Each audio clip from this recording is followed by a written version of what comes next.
बिस्मिल्लाहिर्रहमानिर्रहीम, अस्सलाम वालेकुम। गुड मॉर्निंग, सुबह खैर। मैं हूँ मोहम्मद जुनेद अली। मैं हूँ इशाल अदनान। और जनाब, आज बहुत ही बड़ा दिन है एक न्यूज़ के लिए। एक न्यूज़ को 1 साल मुकम्मल हो गया है, तो बेबाक तज्ज़िये, तजुर्बाकार टीम मुल्की और बैनुल-अक़वामी खबरों की लम्हा बेलम्हा कवरेज को अपनाया है एक न्यूज़ ने। तो आज यकीनी तौर पे सेलिब्रेशन का दिन है।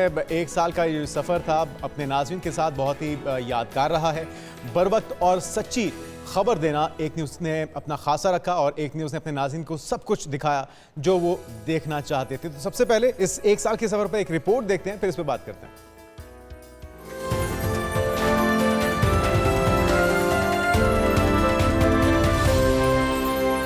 आज का जो बड़ा तारीखी दिन है,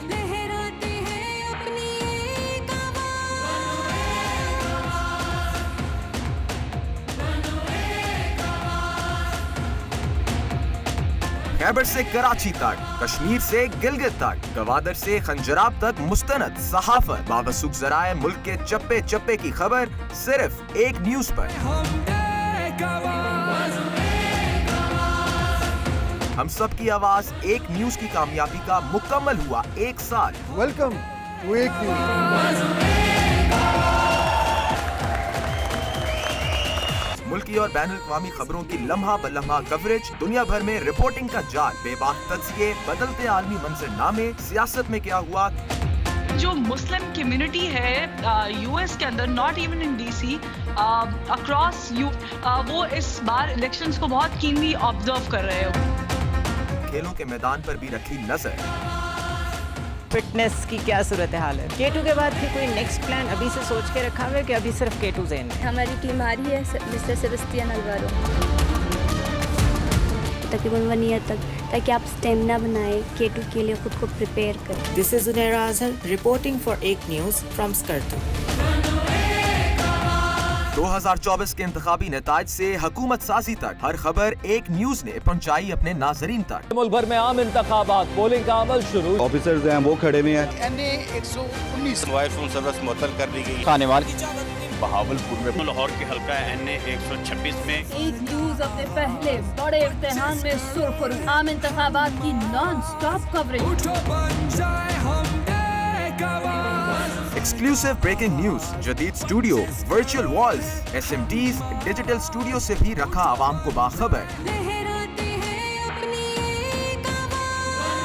जदीद अफसरान को ज़ाती तौर पर तलब किया था। अब ये जदीद अफसरान कराची, गुजरांवाला, मुल्तान और फैसलाबाद जोन में तैनात। खबरें पेश करने का जदीद अंदाज, एक न्यूज बना मसलूम की आवाज। अवामी मसाइल हो या महंगाई का रोना, एक न्यूज ने हुकूमती ऐवानों को जगाए रखा। इंफ्रास्ट्रक्चर तबाहाल,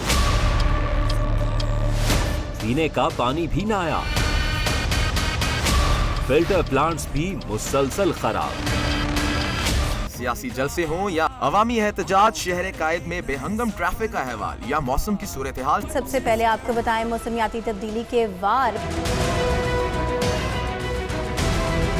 सब कुछ दिखाया एक न्यूज की स्क्रीन पर।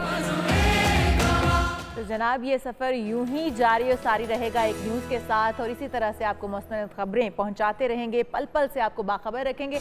हम आगे बढ़ते हैं और बात करते हैं जो आजकल बहुत ही छाया हुआ है।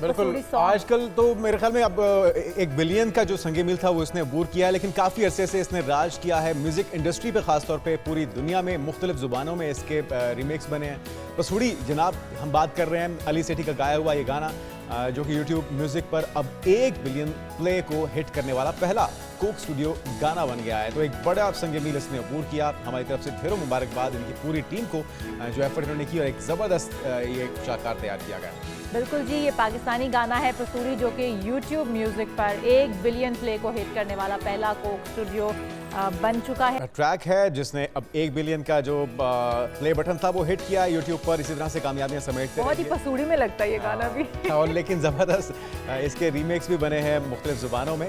आगे बढ़ते हैं, कुछ बात हो जाए टॉप 5 स्टोरीज़ की, जिसमें सबसे पहले जिक्र होगा उस शिकस्त का जिसकी तवक्को नहीं थी, क्योंकि मुल्तान टेस्ट सीरीज़ बराबर तो हो गई है। वेस्ट इंडीज़ ने 35 साल के बाद पाकिस्तान को उनके होम ग्राउंड पर शिकस्त दी है, और उस शिकस्त से बहुत से सवालात ने जन्म लिया है, जिनके जवाब जानने की कोशिश करेंगे। बिल्कुल जी, और साथ ही साथ आपको बताएंगे कि PTI का मुज़ाकराती इजलास में शिरकत से इनकार। PTI जुडिशल कमीशन के क़याम पर बज़िद है, लेकिन हुकूमत अभी आएँ बाएँ शाएँ से काम ले रही है। तो क्या मुज़ाकरात यहीं पर ख़त्म हो जाएंगे? तफसील से आपको बताएंगे इस बारे में भी, और साथ ही साथ आपको ये बताएंगे कि असिस्टेंट कमिश्नर बन्नू का कारनामा। सैयद इब्रार अली शाह ने अपनी किताब नौजवान जहनों की रहनुमाई स्कूलों में मुतारिफ करवा दी है। किस तरह से इस किताब से आप रहनुमाई ले सकते हैं, ये भी आपको तफसील से बताएंगे। खुशाइंद इक़दाम है, इस पे तफसील से बात करेंगे। हमारे साथ होंगे मेहमान हमारे, और फिर बात होगी स्टेट बैंक की तरफ से शरह सूद में 1% की मजीद कमी कर दी गई है। शरह सूद को 13% से कम करके 12% कर दिया गया है, जो कि एक और इंडिकेशन है पाकिस्तान की मईशत के इस्तेहकाम की तरफ, और अशारिये मुसलसल बेहतर हो रहे हैं। हुकूमती कोशिशें रंग ला रही हैं, और बस अब इंतज़ार है तो अवाम को इसके समरात पहुंचने का, क्योंकि अवाम मुसलसल ये शिकवा कर रही है कि अगर मईशत में बेहतरी आ रही है, अगर आपकी ख़जाने में ज़र मुबादला में बेहतरी आ रही है, तो फिर उसके समरात आम आवाम तक भी पहुंचने चाहिए। और इसके अलावा बात की जाएगी पाकिस्तानी नौजवान साद सिद्दीकी की, जिसने ब्रिक्स और SCO social entrepreneur of the year 2025 का अवार्ड जीत लिया है। एक अच्छी खबर है, एक पॉजिटिव खबर है। पाकिस्तान के अंदर टैलेंट की कमी नहीं है, जिसका बारहा हम जिक्र करते हैं। सिर्फ उसको पॉलिश करने की, उसे हाईलाइट करने की, उसे इनकरेज करने की, उसे हौसला अफजाई देने की ज़रूरत है। दुरुस्त। हम अपने प्रोग्राम की जाने वापस आते हैं जनाब। तो चैंपियंस ट्रॉफी 2025 की टिकटों की खरीदारी का वक्त भी आन पड़ा है। कीमत और मकाम की तफसीलात जारी की जा रही हैं, और आज 2 बजे से तकरीबन बताया जा रहा है कि आप टिकट्स फौरन ले लीजिए। और अगर आपने टिकट्स लेने का मौका मिस कर दिया, तो फिर आप वो कोशिश करते हैं ना कि जी हमें अरेंज कर दें, कहीं से पास अरेंज कर दें। मेरे ख्याल में पहले पाइए का जो फॉर्मूला है सबसे ज़बरदस्त है। 1000 से लेकर लगभग 10,000 तक ये टिकट्स की रेंज है। मुख्तलिफ इंक्लूजर्स हैं, मुख्तलिफ वेन्यूज़ हैं। आप देखिए जो आपको सूट करता है। कराची, लाहौर, मुल्तान या फिर दीगर शहरों में जहाँ जहाँ ये मैचेस हो रहे हैं। तो ICC ने पाकिस्तान में होने वाली चैंपियंस ट्रॉफी 2025 की टिकटों की खरीदारी के लिए वक्त, कीमत और मकाम की तफसीलात जारी कर दी हैं। पीर को ICC की जानिब से जारी तफसीलात में ग्रुप मरहले के मैचों और दूसरे सेमीफाइनल समेत पाकिस्तान में मैचों की टिकटें आम फ़रोख्त के लिए आज से शुरू हो जाएंगी। और मुत्तहिदा अरब अमारात में भारत के मैचेस की टिकटों का ऐलान भी जल्द किया जाएगा, क्योंकि भारत और पाकिस्तान और दीगर जमात टीमों के साथ जो मैचेस होंगे वो दुबई में होंगे, तो वो टिकटें भी आप जल्द ही हासिल कर पाएंगे। और ICC के एलामिया के मुताबिक पाकिस्तान में जो होने वाली ICC चैंपियंस ट्रॉफी 2025 है, इसमें शायकीन क्रिकेट ग्राउंड में अपनी सीट्स महफूज कर सकते हैं पहले से ही। और इसमें भारत के मैचेस 9 फरवरी से मार्च 19 तक मुत्तहिदा अरब अमारात में होंगे, तो इसके भी आपको जल्द से जल्द टिकट्स मिल जाएंगी। तो जनाब हम ज़रा हम पोस्टमार्टम करें उस मैच का जिसकी तवक्कुआत बहुत थी, और अनफॉर्चुनेटली वो जाल जो कि हमने बिछाया था वेस्ट इंडीज़ के लिए, हम बुरे तरीके से उसी जाल के अंदर फंस गए हैं। और वो जाल था स्पिनर्स का जाल। हमारे स्पिनर्स ने जादू दिखाया, लेकिन थोड़ा लेट हो गए वो, और उसका फ़ायदा उठाया है वेस्ट इंडीज़ के बल्लेबाजों ने। उन्होंने जिस तरह से खेल पेश किया है दूसरे मुल्क में आके, उनकी विकेट्स पे उनके क्राउड के साथ, गो कि क्राउड के हवाले से बहुत सी बातें हो रही हैं कि क्राउड था ही नहीं, ना होने के बराबर था। लेकिन जो स्ट्रेटजी उन्होंने अपनाई है वो यकीनी तौर पे हमें अपनाने की ज़रूरत थी। ज़्यादा बल्लेबाज हमारी मज़ामत नहीं कर पाए, और फिर लेकिन इसकी वजह क्या रही है ये जान लेते हैं। हमाद सदीकी साहब हमारे साथ मौजूद हैं, sports journalist. Welcome to show कहेंगे हमाद भाई आपको। हमाद भाई, वही बात जो कि हम कह रहे थे कि स्पिनर जादू चलाएंगे, लेकिन चलाया तो सही, लेकिन 254 फिर भी स्कोर हम देखे बना गए वेस्ट इंडीज़ टीम, जो कि साजगार पिच नहीं थी बल्लेबाजों के लिए। इसके बावजूद इतना अच्छा स्कोर कर जाना, क्या समझते हैं कि हमारे जो बल्लेबाज जो बॉलर थे वो भी उस तरह से अपना आप दिखा नहीं पाए? Thank you very much. सबसे पहले तो एक न्यूज़ की पूरी टीम और आप दोनों को मैं 1 साल जो मुकम्मल हुआ एक न्यूज़ का, उस पर मुबारकबाद। क्रिकेट की बात की जाए, जीता हुआ मैच हारा है पाकिस्तान ने, और ये मुसलसल तीसरी मैं कहूँगा कि जब आप एक टीम को 54 पे उसके 8 खिलाड़ी आउट कर देते हैं, और टेल से आपने 109 रन करवा दिए पहली इनिंग में, जहां आप उनको लेस देन 60-70 आउट करते, पूरी टीम आउट कर सकते थे, तो आपने 163 कर दिया। चले 163 बोर्ड पे लग गया, कोई बड़ा टोटल नहीं। आप अपनी कंडीशन में खेल रहे हैं, एलियन कंडीशन नहीं है, आपको वहां पे कम से कम 150-200 रन की लीड लेनी चाहिए थी। अपनी कंडीशन में खेलते हुए आप पे थे, लेकिन हमने क्या देखा कि हम 163 के मुकाबले में खुद 154 पे आउट हो गए, 9 रन की लीड उनको दे दी। तो साइकोलॉजिकल एडवांटेज उनके पास चला गया कि उन्हें ये नजर आया कि पाकिस्तान भी इस पिच पे बैटिंग नहीं कर सकता, और फिर उसके बाद से उन्होंने डिफेंसिव के बजाय एग्रेसिव मोड, ब्रेवरी दिखाई उन्होंने और थोड़े शॉट्स खेलना शुरू किए दूसरी इनिंग में, और they went on to score 204। तो जब आप ब्रेव होंगे, आप जीतने के लिए खेलेंगे, तो फिर ऑब्वियसली रिजल्ट। लेकिन हमारे में ये भी है कि क्या हम बहुत ओवर कॉन्फिडेंट थे कि हमारे स्पिनर्स जो है वो खेल पाएंगे, उनका जादू चल जाएगा और उनके बल्लेबाज परफॉर्म नहीं कर पाएंगे? क्या ये ओवर कॉन्फिडेंस हो सकता है? नहीं, हमारे बैट्समैनों ने डिसअपॉइंट किया। देखिए ना, अब हमने देखा कि बाहर के पिचेस पे जाते हैं तो हमारे बैट्समैन स्ट्रगल करते हैं। अब आप अपनी कंडीशन में खेल रहे थे, जो आपकी टेक्निक डेवलप होती है डोमेस्टिक में, आप इन्हीं पिचेस पे खेलते हैं और इन्हीं पिचेस पे परफॉर्मेंस की बेस पर पाकिस्तान टीम में आते हैं, तो आपके लिए तो कोई एलियन कंडीशन नहीं थी, सिर्फ मेंटल टफनेस थी। पैनिक बटन दब जाता है जब आपके 2 या 3 ऊपर के main batsman Babar Azam again out of form, किस परफॉर्मेंस पे, वनडे की परफॉर्मेंस पे आप दोबारा उनको टेस्टिंग। तो हमारे यहाँ जो क्राइटेरिया बनाया जा रहा है वो नहीं समझ आ रहा। एक तो आखिर अभी हमाद भाई क्राइटेरिया किसी को समझ नहीं आ रहा, और अगर हम होम ग्राउंड पे 34 साल के बाद वेस्टइंडीज ने कारनामा सर अंजाम दिया कि हमें होम ग्राउंड पे हराया है। आगे गो के ओडीआई है चैंपियंस ट्रॉफी, लेकिन बहरहाल बहुत से प्लेयर्स टेस्ट के भी इसमें शामिल हैं। सीनियर प्लेयर्स की अगर बात की जाए, कोई खातिर खा कारकर्दगी नहीं दिखा सके। अब तो बोझ भी नहीं है बाबर आजम जैसे प्लेयर्स के ऊपर, शान मसूद की कप्तानी के ऊपर सवालात उठ रहे हैं, अब्बास को ना खिलाने पे सवालात उठ रहे हैं। गो के स्पिनर्स की बात की जाए तो बहुत अच्छी बॉलिंग हुई है नोमान की तरफ से, साजिद की तरफ से, लेकिन हमारे स्पिनर से भी ज़्यादा जल्दी तो वेस्टइंडीज़ के स्पिनर्स ने कर दिया आउट। अच्छा जुनैद, मैंने लास्ट प्रोग्राम में भी कहा था हमें 3 स्पिनर्स की जरूरत नहीं है, तीसरे स्पिनर की। वो आप जबरदस्ती उनसे ओवर करते हैं। नुमान और साजिद काफी थे, और अगर आपको बहुत जरूरत पड़ती तो सलमान अली आगा मौजूद थे। आपको यहाँ पे बैटिंग में एक बैट्समैन और डाल देते आप, और फास्ट बॉलर जो हमने खिलाया आप लेके जाते 9 बैट्समैन, जो आपने बमुश्किल 130 रन बनाए या पहली इनिंग में 150 रन बनाए, कम से कम आप 200 रन 250 रन बनाते। ये मैं कहता हूँ कैप्टन की कैलकुलेशन या मैनेजमेंट की वो हमें नहीं नजर आई कि आपको इस पिच पे किस तरह से दूसरी टीम को नीचे करना है, बड़ा रन बनाकर। फिर शान मसूद की कैप्टनसी की आपने बात की, तो बड़ी पैथेटिक कैप्टनसी।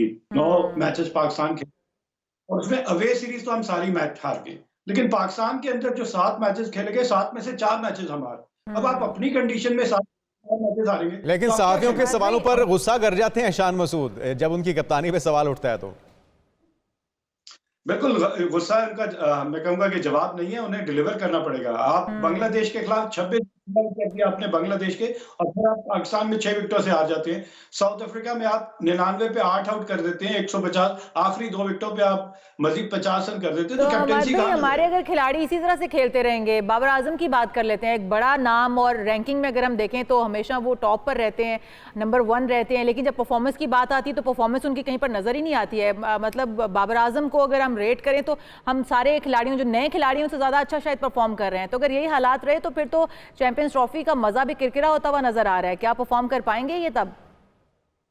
देखिए, जब आप एक इंडिविजुअल पे ओवर रिलायंस करते हैं फिर ऐसे ही होता है कि अगर वो चल गया तो चल गया, नहीं चला तो फिर आप पूरी टीम, आपके हर जो 6 बैट्समैन या 7 बैट्समैन खिलाते हैं, हर एक का अपना रोल है। ये नहीं कि बाबर आजम चलेगा तो हम करेंगे, और बाबर आजम अगर नहीं चल रहा तो यार एक दफा फैसला करें कि वो परफॉर्म करेगा तभी टीम में वापस आएगा। हमने उसका नाम खिला दिया, तो नाम खिलाते रहेंगे तो ऐसी परफॉर्मेंसेज आती रहेगी। मैं सिर्फ बाबर आजम की बात नहीं कर रहा, बाकी rest of the batting apart from Rizwan और सऊद शकील बड़ी डिसअपॉइंटिंग हुई मुझे। और वो हुरैरा के साथ ज्यादती यही है कि ऐसी पिच पे उसको बैटिंग डेब्यू करवा दिया गया जिसमें दुनिया के बड़े से बड़े बैट्समैन आपको स्ट्रगल करते हुए नजर आए। मैं चाहूंगा कि अगर इस पे बैटिंग करके दिखाते, मेरा बिल्कुल मैं कहूंगा कि 100% वो इस पे बैटिंग कर सकते हैं। ग्रेट जावेद मियांदाद, मुदस्सर नजर, जहीर अब्बास, सलीम मलिक, यूनुस खान, इंजमाम, मोहम्मद यूसुफ, ये वो बैट्समैन हैं जिनकी टेक्निक को क्या स्वीप करना, लेकिन ये सारे जो नाम थे अब ये माजी का किस्सा ही बन के रह गए हैं। जो मोहसिन नकवी साहब ने बात की थी कि जो परफॉर्म करेगा अब टीम में वही रहेगा, एक तो क्या अब जिन्होंने परफॉर्म नहीं किया वो टीम से बाहर होंगे, और फिर सवालात उठते हैं इस तरह की परफॉर्मेंस पे कि सिलेक्शन कमेटी ने क्या सोच के सारी सिलेक्शन की, जिन नामों को इग्नोर किया गया क्यों किया गया, और जिन नामों ने कंट्रीब्यूट करना था वो नहीं कर सके, तो अब क्या होगा उनका?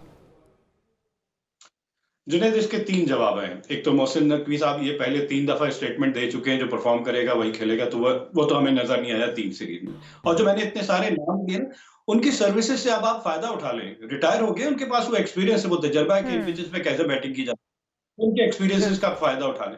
क्राइटेरिया की बात करते हैं कि डोमेस्टिक क्रिकेट को हमें रीस्ट्रक्चर करना पड़ेगा कि वहां पे ऐसी क्वालिटी क्रिकेट हो और प्लेयर ऐसे बनकर पाकिस्तान टीम में आए तो हमें मुश्किल ना हो, इवन अपनी कंडीशन में ना मुश्किल हो। हम फॉरेन टूर्स पे जाते हैं, जब जाती है कि वहां पे आप पिचेस से यूज टू नहीं है, लेकिन आप अपनी पिचेस पे जब इस तरह स्ट्रगल करेंगे तो कोई एक्सक्यूज बनता नहीं है। और हमाद भाई, आपने कहा कि इन तमाम बड़े प्लेयर्स की खिदमात ले ली जाएं क्योंकि अब वो रिटायर हो चुके हैं, तो वो उनके तजर्बे से कुछ फ़ायदा हासिल कर लिया जाए। हम मेंटोर्स रखते हैं, बड़े बड़े भारी बजट पर मेंटोर्स हायर किए जाते हैं, तो मेंटोर्स का काम क्या होता है ये भी बताइएगा। और फिर दूसरा, अगर हम पिचेस मुनासिब पिचेस ही नहीं बना पा रहे, हम देखते हैं कि हमारे एक्सपर्ट्स हम बाहर से बुलवाते हैं पिचेस बनाने के लिए, इसके बावजूद हम लोग साजगार पिचेस अपनी ही टीम के लिए नहीं बना पाते, वहां पर हम क्या गलती कर रहे हैं? एक और गलत थिंकिंग जो हमारे फॉर्मर प्लेयर्स की वो ये है कि वो ये चाहते हैं कि उन्हें नेशनल टीम में ही कोच बना दिया जाए। लेकिन डोमेस्टिक क्रिकेट में आप जाएं, एक टीम के साथ फॉर्मर प्लेयर्स को आप एसोसिएट करें, और फिर जो आपने मेंटोर्स की बात की, इतनी लुक्रेटिव पैकेजेस हैं, तो उनका आउटपुट भी तो देखें, क्या उनके आउटपुट मिल रहा है, हमें नहीं मिल रहा, तो फिर ये जो इतने लुक्रेटिव पैकेजेस दिए आप छोड़ दें। हम फॉरेन कोचेस की तरफ जाते हैं, हम क्वालिफाइड कोचेस की तरफ जाते हैं, लेकिन स्टेबल नहीं रहती हमारी कोई भी स्ट्रेटेजी। अजहर महमूद अभी हैं, फिर नहीं होंगे, फिर यासिर अरफात, फिर मोहम्मद अकरम, एक लंबी फहरिस्त है हमारी। हम जो पाकिस्तान से बाहर जाके किसी ने अगर लेवल 1 लेवल 2 कोचेस कर लिए तो हम कहते हैं नहीं वही आ जाएगा, क्योंकि हम फॉरेन कोच उसके साथ एसोसिएट कोच अपना लगाते हैं कि लैंग्वेज बैरियर ना आए। बहुत सारी चीजें हैं। मैं कहता हूं कि अभी भी ग्रेट जावेद मियांदाद से बड़ा ब्रेन कोई नहीं है क्रिकेट में। इवन विव रिचर्ड कह चुके हैं कि मेरी जगह अगर किसी को बैटिंग करनी है तो ग्रेट जावेद मियांदाद मैं कहूंगा कि मेरी जगह बैटिंग कर लें। तो दुनिया जिसको मान रही है हम इंजमाम उल हक जैसा प्लेयर अगर को खेलना है और कब अटैक करना है, कब डिफेंस करना है। ये सारे जो बड़े नाम हैं हमाद भाई जिनका आप भी जिक्र कर रहे हैं, ये अपने वो क्वालिटीज आने वाले लड़कों में या जो आज टीम का हिस्सा है उनके अंदर तक क्यों नहीं डिलीवर कर सके और इनको यूटिलाइज क्यों नहीं किया गया? बाहर से हम इम्पोर्टेड कोच लेकर आते हैं, उनको भारी भरकम मुआवजे देते हैं, लेकिन फिर भी धड़ेबंदियाँ ख़त्म नहीं होती। बैटिंग जो हमारी स्ट्रेंथ होती थी कभी, वो उस तरह से नज़र ही नहीं आई और सबसे बड़ी वीकनेस बन चुकी है इस वक्त। तो और टेस्ट रैंकिंग इसकी वजह से जो एक अच्छा मौका हमने गंवाया है, नवी पोजीशन पे हम आ चुके हैं, तो किस तरह से सुधार पैदा होगा? इसका सबसे बड़ा हल ये है कि आप T20 क्रिकेट को 100% सेपरेट कर दें। जब आप तीनों फॉर्मेट में यही सेट ऑफ प्लेयर्स खिलाएंगे तो वो कंफ्यूज हैं कि उन्होंने एग्रेसिव खेलना है, उन्होंने टेस्ट क्रिकेट के अंदाज में खेलना है। टेस्ट क्रिकेट 5 दिन का क्रिकेट है, 2 दिन में खत्म हो गया टेस्ट क्रिकेट। ना आपको बैट्समैन की बैट्समैनशिप नजर आ रही है, ना बॉलर का कोई कमाल। बॉलर तो वहां कमाल दिखाए ना जहां उसको असिस्टेंट नहीं मिल रही, तब आउट करे। ऐसे पिच पे तो कोई भी जाके एक यार्ड बॉल टर्न हो रहा है वो विकेट करे लेगा। ऑब्वियसली बैटिंग बहुत मुश्किल है, लेकिन फिर बैट्समैन की बात आ जाती है। मैं बार बार वही कहूंगा कि माजी के ग्रेट्स इन्हीं पिचेस पे इनसे अच्छी बॉलिंग के अगेंस्ट रन्स करके दिखाते हैं। ग्रेट जावेद मियांदाद एंड मुदस्सर नजर अगेंस्ट इंडिया 451 रन्स की पार्टनरशिप। तो हमारे चैंपियंस ट्रॉफी के लिए आप किस खिलाड़ी को समझते हैं, कौन से खिलाड़ी काम दिखाएंगे और कौन से परफॉर्म कर पाएंगे? देखिए, अभी तो पाकिस्तान का वनडे और T20 की बात की जाए तो ऑफ लेट देखा गया, ऑस्ट्रेलिया में हम जाके जीत के आए, साउथ अफ्रीका में जीत के आए, तो उस विनिंग कॉम्बिनेशन को थोड़ा सा डेंट ये है कि साइम अयूब जो हमें इंटेंट के साथ शुरू में स्टार्ट देते थे वो नहीं है। फखर जमान हम होप करेंगे, लेकिन उनकी भी वही कंसिस्टेंसी का मामला है कि जब इतने ज्यादा शॉर्ट सिलेक्शन हो जाती है कि हर बॉल पे अगर आप प्रीडोमिनेटली लेग साइड पे ही बॉल को अटैक करेंगे तो दुनिया आपके ऊपर वर्कआउट करके आई है कि आपका स्ट्रॉन्ग एरिया कहाँ है और आपकी वीकनेसेस कहाँ है। तो ये हमारे कोचेज समझना ही नहीं चाहते कि एक ही अंदाज में आप क्रिकेट हर वक्त नहीं खेल सकते, आपके पास रेंज ऑफ शॉट्स होनी चाहिए। और सबसे बड़ी बात कि अगर बाउंड्रीज नहीं मिल रही तो आपको बॉक डाउन नहीं होना, डॉट बॉल्स नहीं खेलनी, स्ट्राइक रेट बढ़ाते रहना, आपको रनिंग बिटवीन द विकेट बहुत है। देखिए सऊद शकील कितने अंदाज से क्रीज में डीप जाके एंगल के साथ अपने अपने रिस्क को करना है, मैनूवर करना है गैप में बॉल को, ताकि आपके सिंगल डबल जब सिंगल डबल होते रहेंगे और बाउंड्री मिलेगी तो आपके ऊपर प्रेशर नहीं आएगा। हमारे प्लेयर क्या करते हैं कि सिर्फ बाउंड्री का इंतजार करते हैं, मेडन पे मेडन जाता है और फिर वो रन रेट बाउंड होता होता आपकी रीच से बाहर हो जाता है। तो बड़ी कैलकुलेटेड। और इसी तरह बॉलर की बात की जाए तो discipline bowling according to the field, अपनी सलाहियत को बैक करे। फास्ट बॉलर्स को हमेशा मैं कहता हूं अगर आपके पास एक्सट्रीम पेस है तो बॉडी लाइन बॉल करें, यॉर्कर लेंथ बॉल करें। आप आधी पिच पे स्लोअर वन करेंगे और इस रेमो करम पे के बैट्समैन ने अगर पिक नहीं किया तो मैं बच जाऊंगा। बैट्समैन ज्यादातर अब बॉल ये पिक कर लेता है T20 के बाद, और वो एक ही अंदाज से नहीं 360 डिग्री 360 डिग्री खेलता है और फिर वो रन नहीं रुकते। तो कम से कम अपनी स्ट्रेंथ के ऊपर खेले और मेहनत करें, ऐसा कोई मसला नहीं है। सारी दुनिया खेल रही है, इवन अफगानिस्तान, बांग्लादेश जैसी टीम आके हमारी टीम को हरा के जा रही है। तो हमें क्या हो गया, हमारा स्टैंडर्ड इतना नीचे क्यों चला गया? तो ये domestic cricket, Pakistan cricket board को सोचना पड़ेगा। मैं अगेन कह रहा हूँ कि T20 को जब तक आप अलग नहीं करेंगे, आपकी क्रिकेट जो है वो इसी तरह नीचे जाती रहेगी। वनडे और टेस्ट मैच की चले आप समझते हैं कि 50 ओवर्स या टेस्ट मैच 5 दिन का है, थोड़ी बड़ी क्रिकेट है। असल रूट कॉज जो है पाकिस्तान के डाउनफॉल का, ये T20 क्रिकेट है। T20 क्रिकेट है, उस फॉर्मेट से निकल ही नहीं पा रहे हमारे प्लेयर्स, और उसी का नुकसान हो रहा है। जो असल खेल है जिसको टेस्ट मैच कहा जाता है, वही टेस्ट है भी आपकी आजमाइश है बुनियादी तौर पे कि आप कितने अच्छे प्लेयर हैं।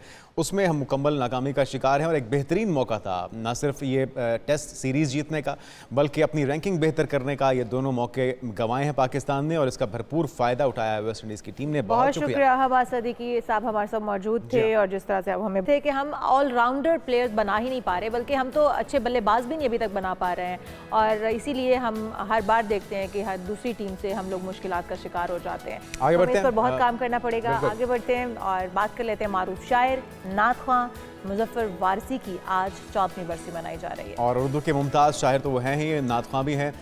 उनके मशहूर ज़माना जो हमद है, कोई तो है जो निज़ाम हस्ती चला रहा है वही खुदा है। मुजफ्फर वारसी की 14वीं बरसी आज मनाई जा रही है। यकीनी तौर पे जो इनकी खिदमात हैं, अल्लाह और रसूल के कलाम को पेश किया उन्होंने। उनके कलाम के हवाले से आप भी देखिए और सुनिए।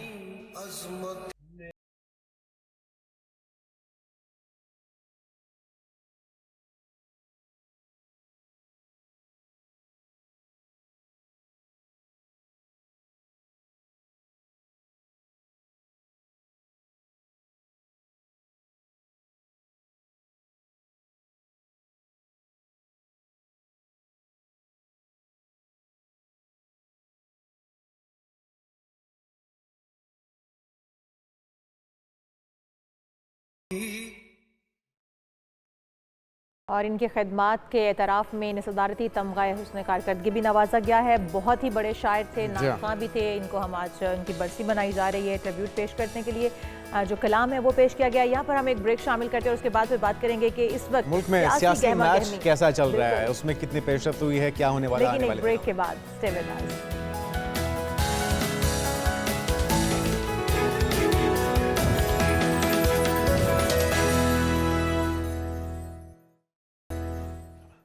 नाज़रीन वेलकम बैक। कुछ बात हो जाए सियासी हलचल की, जो कि अभी तक माहौल ठंडा ही है। PTI ने मुज़ाकराती इजलास में शिरकत से एक बार फिर से इनकार कर दिया है और स्पीकर कौमी असम्बली ने PTI की जो मुज़ाकराती कमेटी थी इसको इजलास में शिरकत की दावत दी और साथ में उन्होंने ये भी कहा था कि तमाम मसाइल का हल मुज़ाकरात से ही मुमकिन है। लेकिन लगता है कि PTI ज़रा कन्फ्यूजन का शिकार है। PTI कन्फ्यूजन का शिकार है या फिर जो अहकामात उन्हें बानी PTI की जानिब से मिल रहे हैं वो उन्हीं को मान रहे हैं। उमर अयूब ने स्पीकर अयाज सादिक को बानी PTI के फैसले से आगाह किया और कहा कि हुकूमत हमारे मुतालिबात पर ताख़ीरी हरबे इख्तियार कर रही है, इसलिए हम इस मुज़ाकरात का हिस्सा बनने के लिए तैयार नहीं हैं। शौकत प्राचा साहब से ज़रा जान लेते हैं कि मामला है क्या और क्या कोई हल निकलेगा या इसी तरह से ये डेडलॉक बरकरार रहेगा। वेलकम कहेंगे आपको प्राचा साहब पाकिस्तान मॉर्निंग में।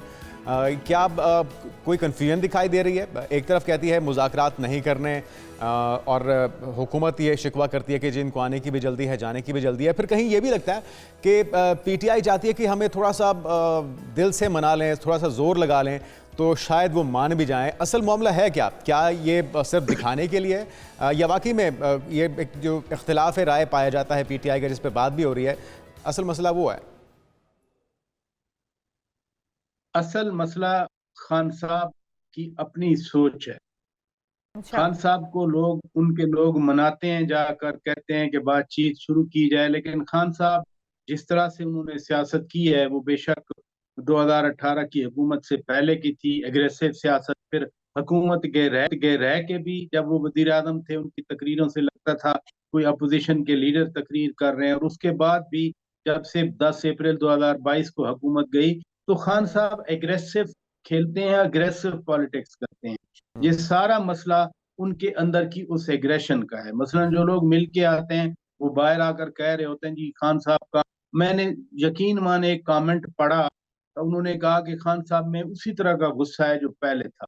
तो खान साहब की मर्जी वो कहें। अच्छा, ये मर्जी राजा साहब खान साहब ही की है या फिर जो अफवाहें गर्दिश करती हैं कि जी बुशरा बीबी उनकी अहलिया जो उन्हें डायरेक्शन देती हैं, जिस वक्त हुकूमत में भी थे, हुकूमती फैसलों पर भी वो असरअंदाज होती थी, अब भी ये मशवरे उनके माने जा रहे हैं। ये जो चेंज आया KPK के अंदर, अली अमीन गंडापुर को हटाना और जुनैद खान को लगाना, ये सारी जो तब्दीलियाँ हैं, ये जो फैसले हैं, कहीं वो तो असरअंदाज नहीं हो रही अब भी? कुछ भी आप कह सकते हैं। मसलन जब बुशरा बेगम साहिबा की शादी नहीं हुई थी खान साहब से, तो खान साहब उस वक्त अग्रेसिव नहीं थे। खान साहब ने अक्टूबर 2011 से आप ही के शहर लाहौर में जब उनको इतना बड़ा जलसा करके इकट्ठा करके लोग दे दिए गए, खान साहब तो उस वक्त से बहुत अग्रेसिव है। लेकिन बुशरा बेगम साहिबा का इन्फ्लुएंस है। अब कुछ लोग वो जादू टोना उससे रिलेट कर देते हैं, लेकिन बेगम साहिबा जो बात करती हैं खान साहब उसका असर लेते हैं।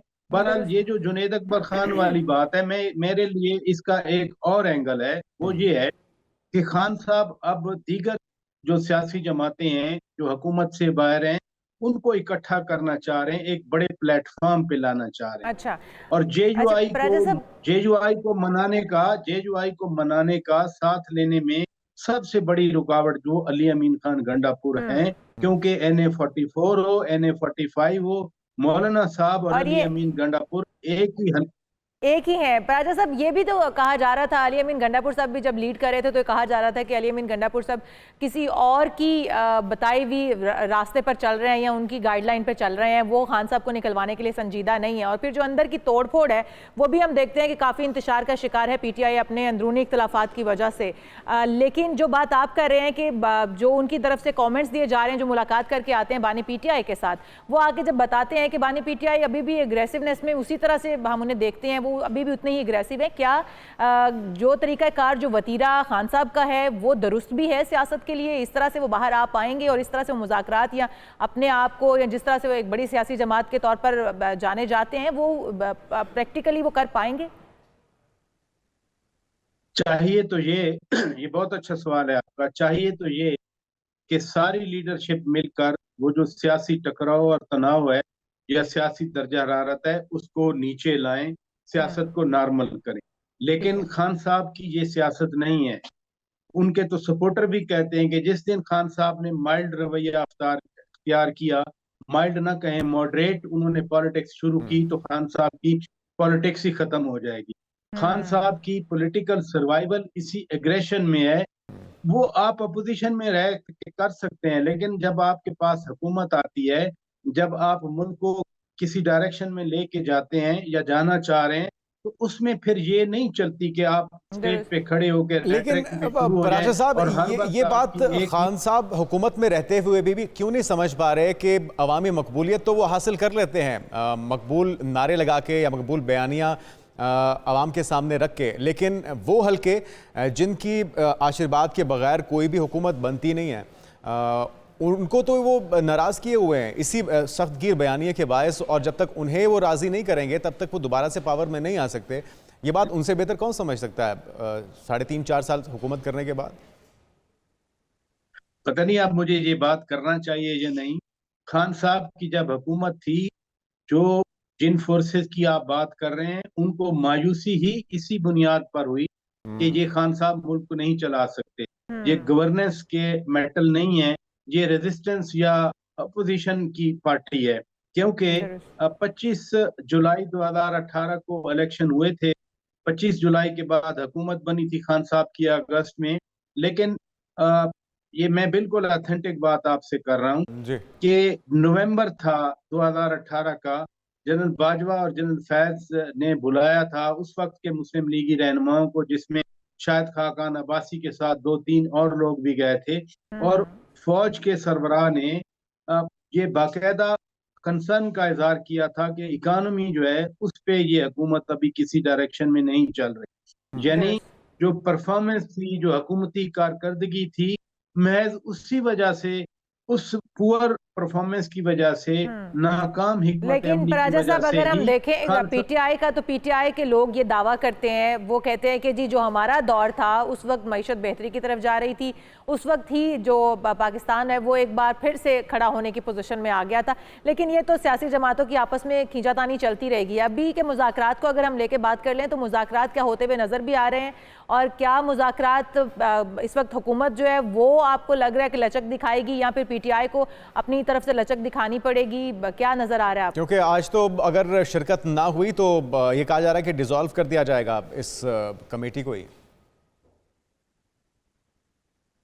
एक कमेंट मैं वो कानून वाली बात पे जरूर करना चाह रहा हूँ कि अगर पूरी तारीख का 76% सिर्फ आप 3 सालों में कर्जा ले लें तो यहीं से अंदाजा करें कि कितनी बेहतरीन इकानमी पीटीआई की हुकूमत चला रही थी। अब दूसरी बात यह है मुज़ाकरात के हवाले से, देखें ये कोई आसमानी साइफा नहीं है कमेटी की। ये कमेटी बन गई तो सिर्फ इसी से ही मुज़ाकरात होने हैं। फर्ज किया अगर ये कमेटी डिसॉल्व हो जाती है, पार्लियामेंट का फ्लोर आपके पास है, हाउस बिजनेस एडवाइजरी कमेटी एक स्पीकर के पास भी होती है और एक चेयरमैन सेनेट के पास भी होती है।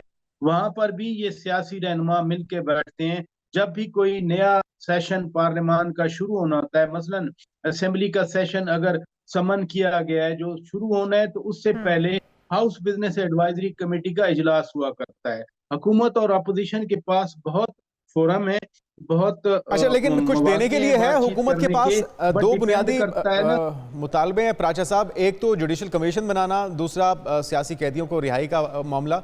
ये दोनों देने की पोजीशन में भी है, और अगर नहीं देगी तो फिर फायदा क्या है इस कमेटी का, इन मुज़ाकरात का?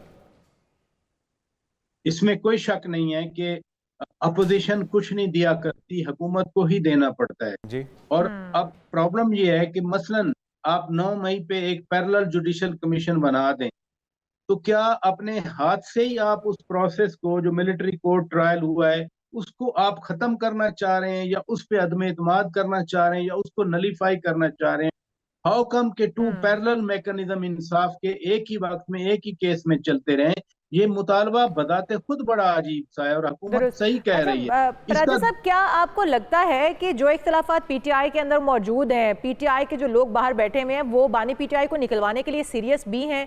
क्योंकि जो मुशावरत पीटीआई बानी के साथ होती है, लगता नहीं है कि उसके बाद जो वहाँ से गाइडलाइन मिलती है वो निकलवाने के लिए सीरियस भी हैं।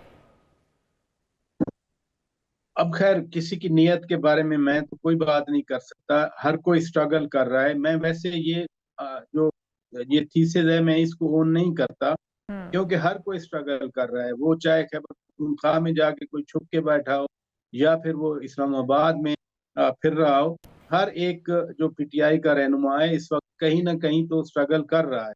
ये ब्लैंक कह देना कि ये चाहते हैं कि खान साहब अंदर रहें, खान साहब हैं तो इनकी पॉलिटिक्स है। अगर खान साहब बाहर आएंगे तो ज्यादा मुतहर्रिक पॉलिटिक्स होगी। अभी तो मुलाकातें नहीं होती, 6-6 दिन तो ये शर्त रख के बैठते हैं कि पहले हमारी मुलाकात कराई जाए फिर हम आपके साथ बैठेंगे। आपको याद है 26वीं आईनी तरमीम की ड्राफ्टिंग के वक्त मौलाना साहब के पास गए थे कि हमारी मीटिंग तो करवा दें बानी पीटीआई से।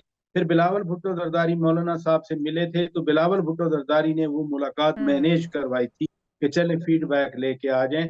तो जब एक पार्टी स्ट्रगल कर रही होती है उस पे तीर अंदाजी तो की जाती है, हर कोई करता है, लेकिन अगर इस पार्टी का वतीरा यही रहा, यही हठधर्मी बरकरार रही, तो लगता नहीं है कि इनको किसी किस्म का रिलीफ मिलता हुआ नजर आ रहा है। बहुत शुक्रिया शौकत पराचा साहब हमारे साथ। और लगता है कि मुश्किलात के जो बादल हैं अभी छटे नहीं हैं पीटीआई के लिए, और मुश्किलात आने वाले वक्तों में मौजूद हैं। क्योंकि तवक्कुआत बहुत सी थी, और खासतौर पर डोनाल्ड ट्रंप के आने के बाद तवक्कुह की जा रही थी कि सब कुछ सत्ते खैरा हो जाएंगी, लेकिन ऐसा कुछ हुआ नहीं है। देखते हैं कि मुज़ाकरात का जो नतीजा क्या निकलता है। बानी पीटीआई भी ये कहते हैं कि हमारी नजरें किसी दूसरे मुल्क के किसी भी सदर पर नहीं, कहते तो वही है, लेकिन करते कुछ और है, और तवक्कुआत भी कुछ और रखते हैं। खैर, हम बात करते हैं नाज़रीन, आपने देखा होगा अक्सर सोशल मीडिया पे वायरल होने वाले जज फ्रैंक कैप्रियो को, उनकी अदालत में आने वाला एक पाकिस्तानी जोड़ा, वो भी आपको याद होगा, जिनको उन्होंने मेहमान बनाया है, और उन्हें सिर्फ मेहमान ही नहीं बनाया बल्कि मटन कढ़ाई भी अपने हाथों से जनाब बना के खिलाई है। ये है वो जज जो कि बहुत ही दिलचस्प अपनी हेयरिंग्स के दरमियान रिमार्क्स पेश करते हैं, और जब पाकिस्तानी जोड़ा आया था वो भी बड़ी दिलचस्प गुफ्तगू थी, वो हमें अब भी याद है। और रियासत रोड्स आइलैंड के शहर में साबिक चीफ जस्टिस फ्रैंक कैप्रियो से पाकिस्तानी जोड़े की मुलाकात है। इसकी वीडियो आप देख सकते हैं। वायरल हो चुकी है और साबिक जज फ्रैंक कैप्रियो अपने फैसलों में इंसानी हमदर्दी के जज्बात और साइलिन की मदद के जज्बे के बायस सोशल मीडिया पर मकबूल शख्सियत बन चुके हैं। कुछ सालों कबल उनकी अदालत में एक पाकिस्तानी जोड़ा भी आया था जिस पर ट्रैफिक कवानीन की खिलाफ वर्जी का इल्ज़ाम था। मुकदमे की समाअत के बाद उन्होंने जज फ्रैंक कैप्रियो को रिवायती चित्राली टोपी भी तोहफे में दी थी। तो अब जज फ्रैंक कैप्रियो ने अपने फेसबुक पेज पर ये एक वीडियो शेयर की है जिसमें उन्होंने बताया था कि वो बाद में भी इस जोड़े के साथ राब्ते में रहे हैं और फिर उस जोड़े को घर पे बुलाना और उनके हाथ की बनी हुई जो मटन कढ़ाई है वो खाई। चित्राली टोपी है जिसकी हम बात भी कर रहे हैं और एक दिलचस्प मुलाकात है और बड़ा अच्छा अंदाज है कि जजेस भी ऐसे हो सकते हैं। बिल्कुल ऐसे ही होने चाहिए, आइडियली ऐसे ही होने चाहिए। उनको देख के खौफ नहीं आना चाहिए बल्कि खैर की वाइब्स आनी चाहिए। तो एक दिलचस्प वीडियो थी, हमने आपके साथ शेयर की। एक ब्रेक लेते हैं, ब्रेक के बाद बन्नू के असिस्टेंट कमिश्नर जिन्होंने एक ज़बरदस्त कारनामा सर अंजाम दिया है, एक बुक उन्होंने तरतीब दी है, एक बुक उन्होंने बनाई है उन बच्चों के लिए जिन्हें रहनुमाई की ज़रूरत है। असूली तौर पे तो हमारी हुकूमत के करने के काम है, वजारत तालीम के करने के काम है, लेकिन चूँकि इन असिस्टेंट कमिश्नर ने ये कारनामा सर अंजाम दिया तो उनसे आपकी मुलाकात करवाएंगे। लेकिन एक ब्रेक के बाद आप कहीं मत जाइएगा, stay with us.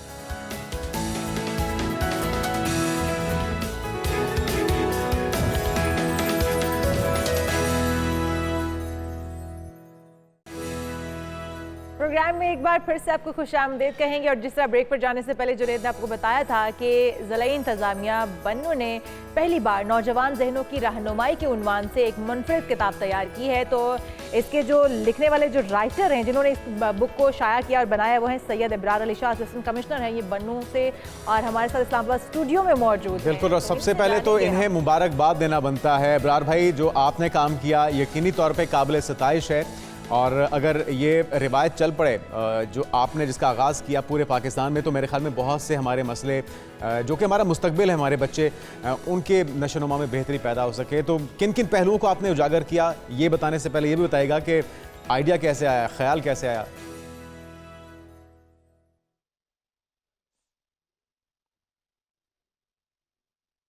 Thank you so much for having me on your show. अच्छा, जिस तरह आपने गुफ्तगू की कि ये ख्याल मुझे किस तरह आया, तो आज से ऑलमोस्ट 3 से 4 माह पहले हम बन्नू में एक फूड स्ट्रीट शुरू करना चाह रहे थे, बनाना चाह रहे थे। अच्छा। तो उसके लिए जब मैं किसी कॉन्ट्रैक्टर से या किसी भी बंदे से बात करता था तो वो कहते थे कि सर आप एक ऐसी चीज़ बन्नू में बनाना चाह रहे हैं जिसके लिए हमारी सोसाइटी में सिविक सेंस नहीं है। तो मैंने कहा कि यार अगर सिविक सेंस नहीं है तो क्यों ना हम इस तरह की कोई काविश करें कि लोगों को, बच्चों को सिविक सेंस पढ़ाना शुरू करें। तो वहाँ से ही आइडिया आया, फिर हमने जो है ना एक टीम बनाई और इस काविश पर काम शुरू किया। अल्हम्दुलिल्लाह 3 से 4 माह के बाद हमने ये किताब बना ली और अब इसको हम लॉन्च कर चुके हैं बन्नू में। अच्छा, इस किताब में जो चीज़ें हैं जिनको फोकस किया गया है उसको इस तरह रखा गया है कि जी ये स्टोरी टेलिंग पर हो, ये थीम्स पर हो। जिस तरह आप फुटेजेस में देख रहे होंगे कार्टूनिक थीम्स हैं ताकि बच्चे अंडरस्टैंड कर सकें, समझ सकें। कोई ना भी पढ़ा रहा हो तब भी उनको पता चले कि जी एग्जैक्टली क्या हो रहा है। और ये हमने कोशिश की है कि हम इसमें मोरल एजुकेशन को इम्पार्ट करें। ब्रार साहब, आपने किस एज के बच्चों को टारगेट किया है? क्योंकि हमारे तो हम देखें कि जवानी तक, बुढ़ापे तक हमें प्राइमरी महसूस करते हैं, सिविक सेंस नहीं आते हमें बुढ़ापे तक। बिल्कुल ऐसा ही है, बिल्कुल ऐसा ही है।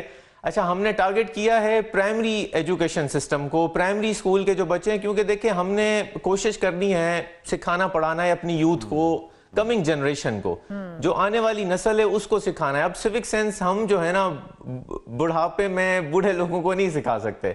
मैं जब इसकी जो है वो ट्रेनिंग सेशन कंडक्ट कर रहा था तो मैं ये भी कह रहा था कि मैं शायद खुद को भी नहीं सिखा सकता।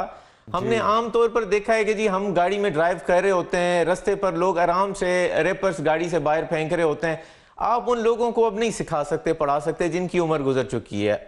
लेकिन उनके बच्चे उन्हें सिखा सकते हैं, बच्चे उन्हें सिखा सकते हैं। बहुत बार जब बड़े कुछ गलत कर रहे होते हैं तो उनके बच्चों के पास ये अवेयरनेस अगर है, उन बच्चों ने अगर कुछ सीखा हुआ है, कुछ अच्छी तालीम उन्होंने ली हुई है, कोई तरबियत उनको दी गई है, तो वो बताते हैं अपने पेरेंट्स को कि बाबा या मामा ये करना गलत है, आप ये ना करें, इस तरह से ना बात करें। तो ये चीजें बड़ी खुशाइंद है जिसके ऊपर आपने भी काम किया है। अच्छा, एक चीज ये भी ये भी बताइएगा कि अभी तो आपने इसको बन्नू में इंट्रोड्यूस करवाया है, प्राइमरी आप बता रहे हैं, और ये यकीनी तौर पे ट्रायल बेसिस पे होगा, और अगर ये तजुर्बा कामयाब होता है तो इसको फिर पूरे सूबे में और फिर हम तो चाहेंगे कि पूरे पाकिस्तान में इस तरह की अवेयरनेस, इस तरह की बच्चों की नशोनुमा होनी चाहिए।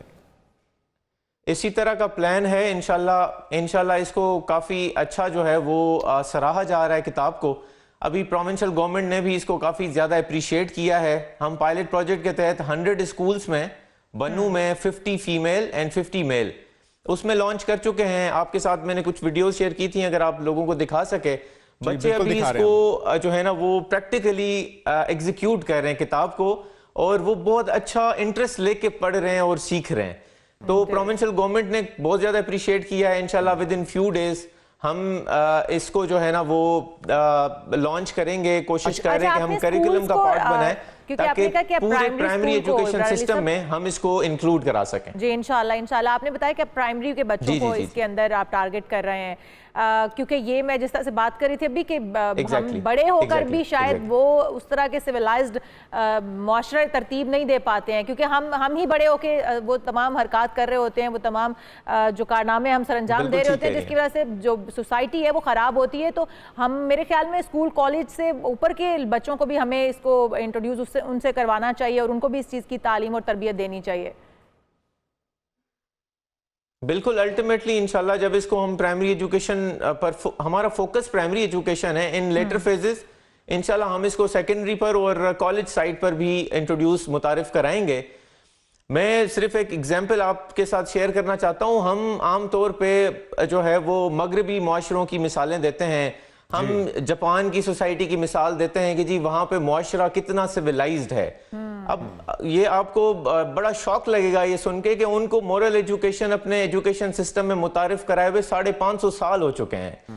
वो अपने बच्चों को पिछले 550 साल से मोरल एजुकेशन पर जो है वो एजुकेट कर रहे हैं। आज जाके जापान वो सिविलाइज सोसाइटी बना है जो हम देख रहे हैं। तो इसकी बहुत जरूरत है, बहुत जरूरी है ये, और बहुत ही खुशाइंद काम है। थोड़ा सा अगर आप इब्रार भाई एलैबोरेट कर सकें, कितने चैप्टर्स हैं इसमें, किन किन पहलुओं को आपने उजागर किया है?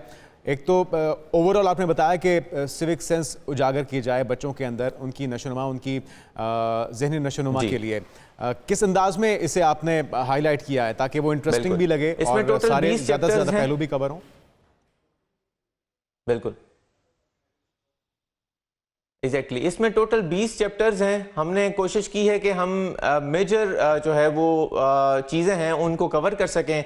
हमने ह्यूमैनिटी को फोकस किया है, kindness for plants, kindness for animals, sense of Q एक बहुत इंपॉर्टेंट चीज़ है। कतार में खड़ा रहना हमें नहीं आता, और इसके साथ जो है वो पब्लिक एटिकेट्स किस तरह हैं, बस में किस तरह ट्रेवल करना है, जहाज में किस तरह ट्रेवल करना है, सिविलाइज सोसाइटी किस तरह बिहेव करती है, बुजुर्गों से कैसे बात करनी है, लोगों की मदद कैसे करनी है। इसमें हम छोटी छोटी स्टोरीज को कवर किया है। हम अक्सर देखते हैं रास्ते पर गुजरते हैं, कोई किसी का एक्सीडेंट होता है, हम नहीं रुकते, मदद नहीं करते। कामयाब जिंदगी गुजारने का तरीका आपने सिखाया है। मैक्सिमम स्टोरीज को कवर करें और प्रैक्टिकली इस चीज को बच्चों को बता सकें। बिल्कुल एग्जैक्टली काबिल तहसीन आपका इकदाम, और हमारी दुआएं आपके साथ हैं, हमारी बेस्ट विशेस आपके साथ हैं। ये कामयाब तजुर्बा, उसके बाद हम तवक्को करेंगे, उम्मीद करेंगे कि पाकिस्तान में तक फैलाया जा सके, ये निज़ाम राइज हो। और ये सारी चीज़ें हैं जो कि बहुत पहले होनी चाहिए थी, लेकिन देर आए दुरुस्त आए। बहुत आखिर ख्याल आया कि इस सोसाइटी को सुधारना चाहिए। इस जो जनरेशन है, जो यूथ है, जो हमारा मुस्तकबिल है, इनको किस तरीके से हमने सुधारना है और एक सिविलाइज्ड मुआशरे को तरतीब देना है। तो बहुत शुक्रिया, हमारे साथ मौजूद थे। हम आगे बढ़ते हैं और जनाब बात कर लेते हैं कुकिंग की। पाकिस्तान की कुकिंग तो वैसे बड़ी अच्छी है। पाकिस्तान इंटरनेशनल शेफ वर्किंग मुकाबला है जिसकी चैंपियनशिप जारी है, और इसमें अंदरून और बैरून मुल्क से शेफ शिरकत कर रहे हैं, जिसमें 25 लाइव किचन होंगे और वहाँ मज़े मज़े की डिशेस होंगी जनाब। बिल्कुल जी, बहुत सारी डिशेस वहाँ पर तैयार की जा रही हैं। ये 4 रोज़ा चैंपियनशिप है जिसका इख्तिताम होगा और उसके बाद इनामात से नवाजा जाएगा। तो हमारे नुमाइंदे वहाँ पर मौजूद हैं, राना वहीद, उन्हीं से जान लेते हैं जो कि मुकामी होटल में इस वक्त इस जो चैंपियनशिप है उसको कवर कर रहे हैं। तो राना वहीद बताइएगा किस तरह से ये मुकाबले जारी हैं।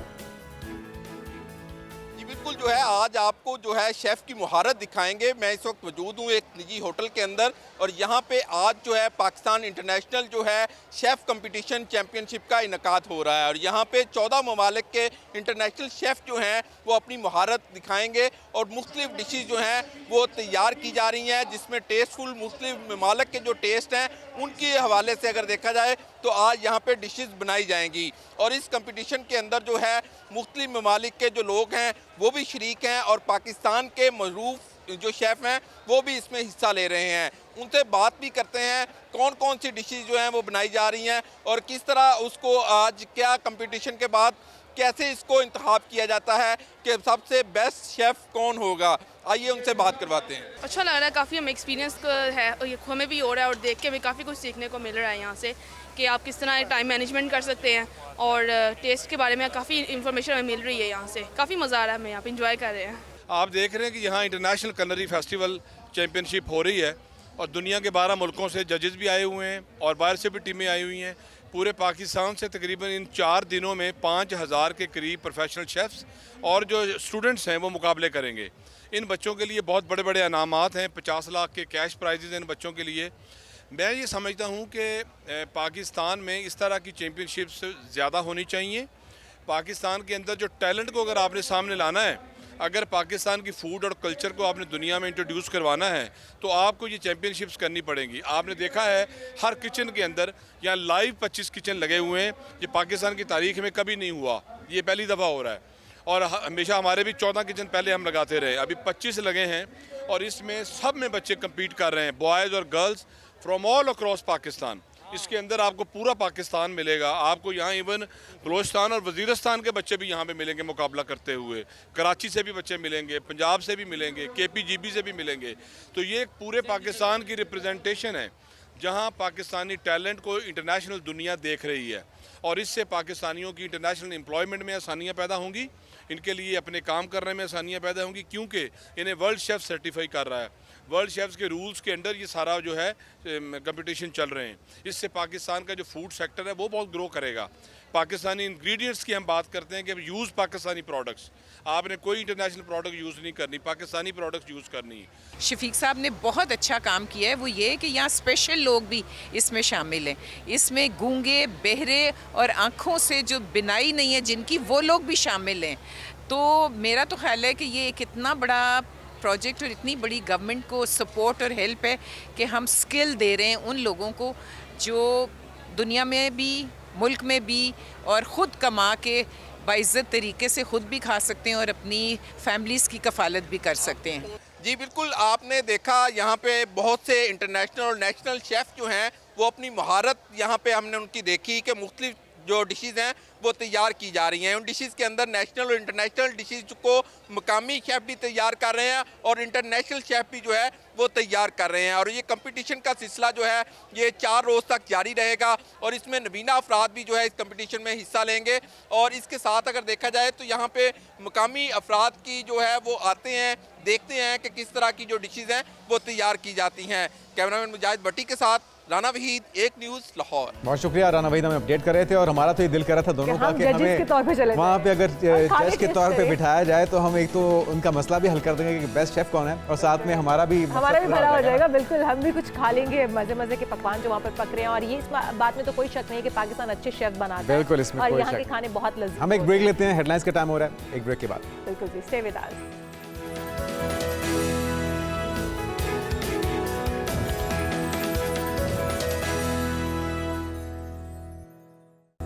नाज़रीन वेलकम बैक। आज हम ख़वातीन के बहुत ही कॉमन और बहुत ही अहम मसले के ऊपर बात करेंगे और ये मसला है ख़वातीन में बांझपन का, जिससे मुतल्लिक कई तिबी हालतों में से एक है पॉलीसिस्टिक ओवरियन डिजीज़ या इसे PCOS आमतौर पर तिबी दुनिया में जाना जाता है, जिसमें बच्चियों के कील मुहासे, उनका वज़न बढ़ जाना, ज़्यादा बालों का उगना या दीगर जो ख़वातीन के मसाइल या फिर बांझपन का शिकार हो जाना। तो ये ख़वातीन के वो मसाइल हैं जिनके ऊपर ख़वातीन को खुद भी नहीं पता होता कि वो इस मसले से दो चार हैं। वो डॉक्टर डॉक्टर्स के पास जाना ही नहीं चाहती हैं। जो आमतौर पर आपके चेहरे पर बालों का बहुत ज़्यादा हो जाना, ये भी उसकी एक वजह हो सकती है। कील मुहासों का होना, वो चाहे आपके जिस्म के ऊपर है या आपके फेस के ऊपर है। तो आज हम जानेंगे पॉलीसिस्टिक ओवरियन सिंड्रोम है क्या बेसिकली। हमारे साथ मौजूद हैं डॉक्टर यमुना चट्टा, माहिर ग़िज़ाइयत भी हैं। आप वेलकम टू शो कहेंगे डॉक्टर साहब आपको।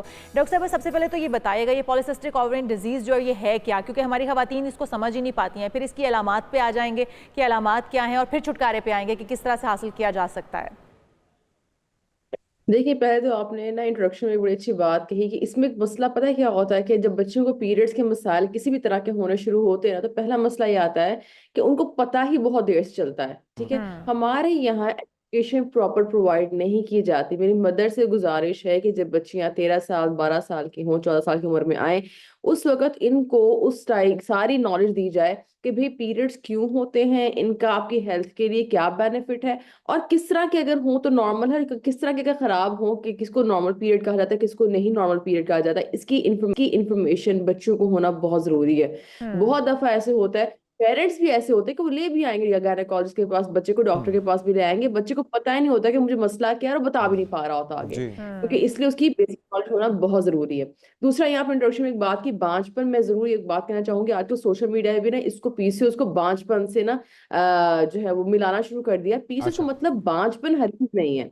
इसकी अगर ट्रीटमेंट हो, अर्ली पकड़ लो इसको, इसकी आप ट्रीटमेंट करते रहो। लोग मसला क्या करते हैं, इसकी ट्रीटमेंट बीच में छोड़ देते हैं। इसके असल में समझने वाली बात यह है कि अगर आपको एक दफा हो गया ना, ये आपके साथ रहना है 19-20 के फर्क से थ्रू आउट लाइफ। इसकी मैनेजमेंट है। ये ऐसे शुगर नहीं हो जाती। शुगर देखिए जब होती है तो खत्म तो ही ना होती। डॉक्टर हमेशा पेशेंट को ये कहता है कि आप जाएं। अच्छा डॉक्टर साहब, अमूमी तौर पे वालिदैन या खास तौर पे माएँ ये समझती हैं कि ये तो होना ही है, क्योंकि हमारे साथ भी इस उम्र में या जिस वक्त वो बालिगी की उम्र में जा रही थी तो ये हुआ था, और ये रूटीन का मामला है।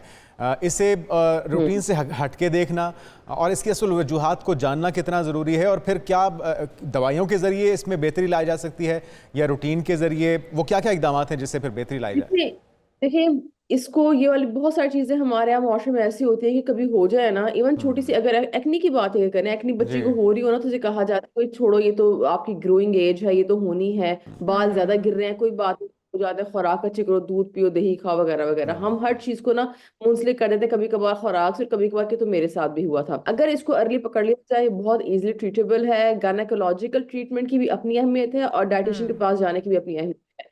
गायनेकोलॉजिस्ट दवाइयां देगा आपको पीरियड्स रेगुलेशन के लिए देगा, क्योंकि अगर इसको आप अनट्रीटेड छोड़ दें तो बाद में ये कुछ तरह के कैंसर में भी तब्दील हो सकता है। कुछ लोग बिल्कुल ही ट्रीटमेंट नहीं कराते, पीरियड्स नहीं हो रहे छोड़ो, पर नहीं हो रहे तो वजन ही ज्यादा हो रहा है ना, एक्नी हो रही है, खैर है, तंग इतने आ जाते हैं, मेंटली फ्रस्ट्रेट हो जाते हैं, उनके सही ट्रीटमेंट पता नहीं होता।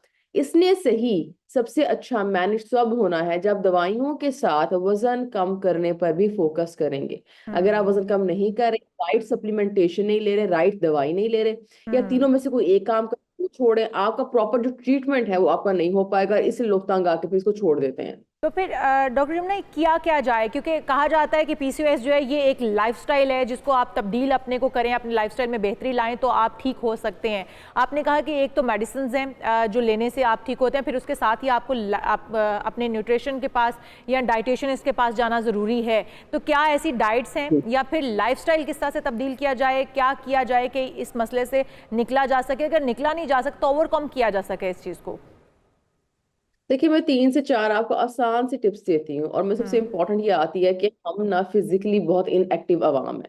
हम उतना ही चलते हैं जितना हमें बाथरूम जाने को हमारी टांगे संभालो या किचन में ट्रे ले ली। ठीक है, इवन खवातीन भी अक्सर कहती होती हैं कि ना हम घर के सारे काम खुद करते हैं, पर देखिए अगर आप किचन में खड़े हुए हैं और सारे काम खुद करें, आपकी मूवमेंट तो ज्यादा नहीं है ना, आप चूल्हे के आगे बस खड़े हो, ठीक है, या मैक्सिमम एक स्लैब से दूसरी स्लैब तक जा रहे हैं, इसको हम फिजिकली एक्टिव होना नहीं कहते।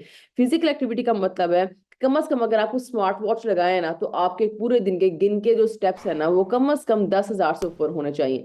30 मिनट्स आपने वॉक लाजमी करनी। तो पहले आते हैं फिजिकल एक्टिविटी पे। पहली चीज ये बहुत जरूरी है वालों के लिए। दूसरा ये, आधी अवाम तो हमारी सोती ही नहीं है रात को, ठीक है, सर्दियों की छुट्टियां आ जाती हैं, रूटीन करते हैं, गर्मियों की छुट्टियां आती है, तबाही मच जाती है रूटीन की। वो ठीक करते हैं, सर्दी की छुट्टियां आती हैं, फिर तबाही मच जाती है रूटीन की। एज अ डाइटिशियन मेरे पास ना ये 2 ऐसे टाइमिंग्स होते हैं कि मुझे पेशेंट को सुलाने पे इतना कन्विंस करना पड़ता है। जब रमजान आ रहा है, रमजान में किसी ने नहीं सोना, ये ना सोना भी एक अच्छा, ये रूटीन तो आप बड़ी दुरुस्त निशानदेही कर रही हैं डॉक्टर साहबा, लेकिन ये जंक फूड का इस्तेमाल करना, फिर ये ब्रायलर चिकन जो इस्तेमाल करते हैं हम, ये कितना नुकसानदेह है? नहीं देखिए, जंक फूड का इस्तेमाल तो जाहिर बात है नुकसानदेह है, क्योंकि जंक फूड में मसला ये होता है कि आप थोड़ी चीज खा के भी इतनी कैलोरीज ले बैठते हैं, और वहाँ पे वही मसला आता है कि वजन की ज्यादती पीसीओएस को और तबाह बर्बाद करती है। ये ब्रॉयलर चिकन पे मैं प्लीज कहूंगी, ये सोशल मीडिया पे भी बहुत इसके बारे में बात की गई है कि ब्रॉयलर चिकन रीजन है पीसीओएस का, ऐसा बिल्कुल नहीं है। पीसीओएस एक लाइफस्टाइल मैनेजमेंट का नाम है, उसको आप बोलोगे, आप किसी एक फूड ग्रुप को या किसी एक चीज को नहीं कह सकते कि इसकी वजह से जो है मसला शुरू हुआ, ऐसा नहीं है। लेकिन आप डाइट एतदाल से लें, चाहे फिर वो मटन है, बीफ है, चिकन है, वेजिटेबल्स हैं या फ्रूट्स हैं, अगर आप उनको एतदाल के साथ लिया जाए तो मेरे ख्याल में कोई भी नुकसानदेह नहीं है। तो आप क्या सजेस्ट कर रही थी? पहले पॉइंट पे आपने कहा कि आप वर्कआउट करें, उसके बाद आपको क्या करना होगा? सेकंड पॉइंट पे पहले पॉइंट पे है कि फिजिकल एक्टिविटी अपनी इंप्रूव करें, दूसरे पॉइंट मैंने कहा कि टाइम से सोएं, तीसरे पॉइंट पे ये प्लीज खाने के टाइमिंग्स फिक्स करें। पीसीओएस वालों को ना एक बड़ा मसला होता है, पीसीओएस में हम ना डाइटिशियन और गायनेकोलॉजिस्ट दोनों ना बेसिकली लेकर आ रहे होते हैं कि किसी तरह इंसुलिन रेजिस्टेंस ठीक हो जाए। ये अगर मैं इसको और आसान उर्दू में बताऊं, जिन लोगों को पीसीओएस होता है, वजन की ज्यादती होती है, कभी वो गौर करें, उनको गर्दन के ना इर्द गिर्द मस्से नजर आना शुरू होते हैं, या जहां भी हमारी स्किन फोल्ड होती है, स्किन फोल्ड्स पे मस्से बनते हैं उनको, गर्दन, अंडर आर्म्स और अंडर में काली लाइनें पड़ना शुरू हो जाती हैं, वजन ज्यादा हो रहा होता है, फिर स्टक होता है, क्रेविंग्स बहुत हो रही होती है। क्रेविंग्स का मसला कि पीसीओएस वाले कंट्रोल कर सकें, डाइटिशियन करवा सके ना, तो यहाँ बड़ा आता है। क्रेविंग्स किन लोगों को ठीक, जी जिन लोगों की, बड़ा इंपॉर्टेंट पॉइंट है प्लीज, क्रेविंग उन लोगों को ठीक नहीं होती जिन लोगों की रूटीन मैनेज नहीं होती। अगर आप लंच छोड़े हैं, नाश्ता छोड़े हैं, तो जिस अगले टाइम पे आपको भूख लगेगी, फिर बॉडी दबा के मांगेगी, फिर आप खाओगे भी, आप कंट्रोल नहीं कर पाओगे। इसलिए प्लीज खाने के टाइम को मैनेज करें, और एक खाने से दूसरे खाने में 4 घंटे गैप की आदत डालने की कोशिश करें बॉडी को। जी अब बताइए। अच्छा, आपने ये जो 3 पॉइंट बताए हैं कि एक तो आप एक्सरसाइज करें, वर्कआउट करें, दूसरा अपने स्लीप पैटर्न को दुरुस्त करें, और फिर तीसरा यह है कि आप अपनी डाइट की टाइमिंग मैनेज करें, और फिर पोर्शन वाइज और 4 घंटे के गैप से आप खाएं। इसके अलावा अगर मेडिसिन की तरफ जाएं या ट्रीटमेंट की तरफ जाएं, तो हमें क्या कौन से टेस्ट करवा लेने चाहिए? क्योंकि हमारी आधे से ज़्यादा ख़वातीन पीसीओएस से इस वक्त गुजर रही हैं, उन्हें पता भी नहीं होगा, लेकिन वो इस मसले से गुजर रही हैं, और फिर आने वाले दिनों में, जिस तरह से आपने कहा कि बांझपन इसकी वजह तो नहीं हो सकता, लेकिन आने वाले दिनों में उनको मसाइल दरपेश होते हैं, तो क्या ट्रीटमेंट है जो कि किया जा सकता है? इसके साथ कोई टेस्ट हैं या क्या करना होगा ख़वातीन को? देखिए, पहली चीज तो ये कि घर में बैठ के ना पीसीओएस समझने की कोशिश नहीं करनी, गायनेकोलॉजिस्ट के पास सबसे पहले लाजमी जाना है। बहुत दफा ऐसे होता है, आप यकीन करें कि ब्लड टेस्ट भी ठीक होते हैं और अल्ट्रासाउंड भी ठीक होता है, फिर भी पीसीओएस की अलामात होती हैं। इसलिए गायनेकोलॉजिस्ट या आपके डाइटिशियन जो है, ये दोनों मिलकर आपका डायग्नोसिस किस तरह से आपका इशू चल रहा है, उसको कैसे ठीक करना है, बड़ा अच्छा कर सकते हैं।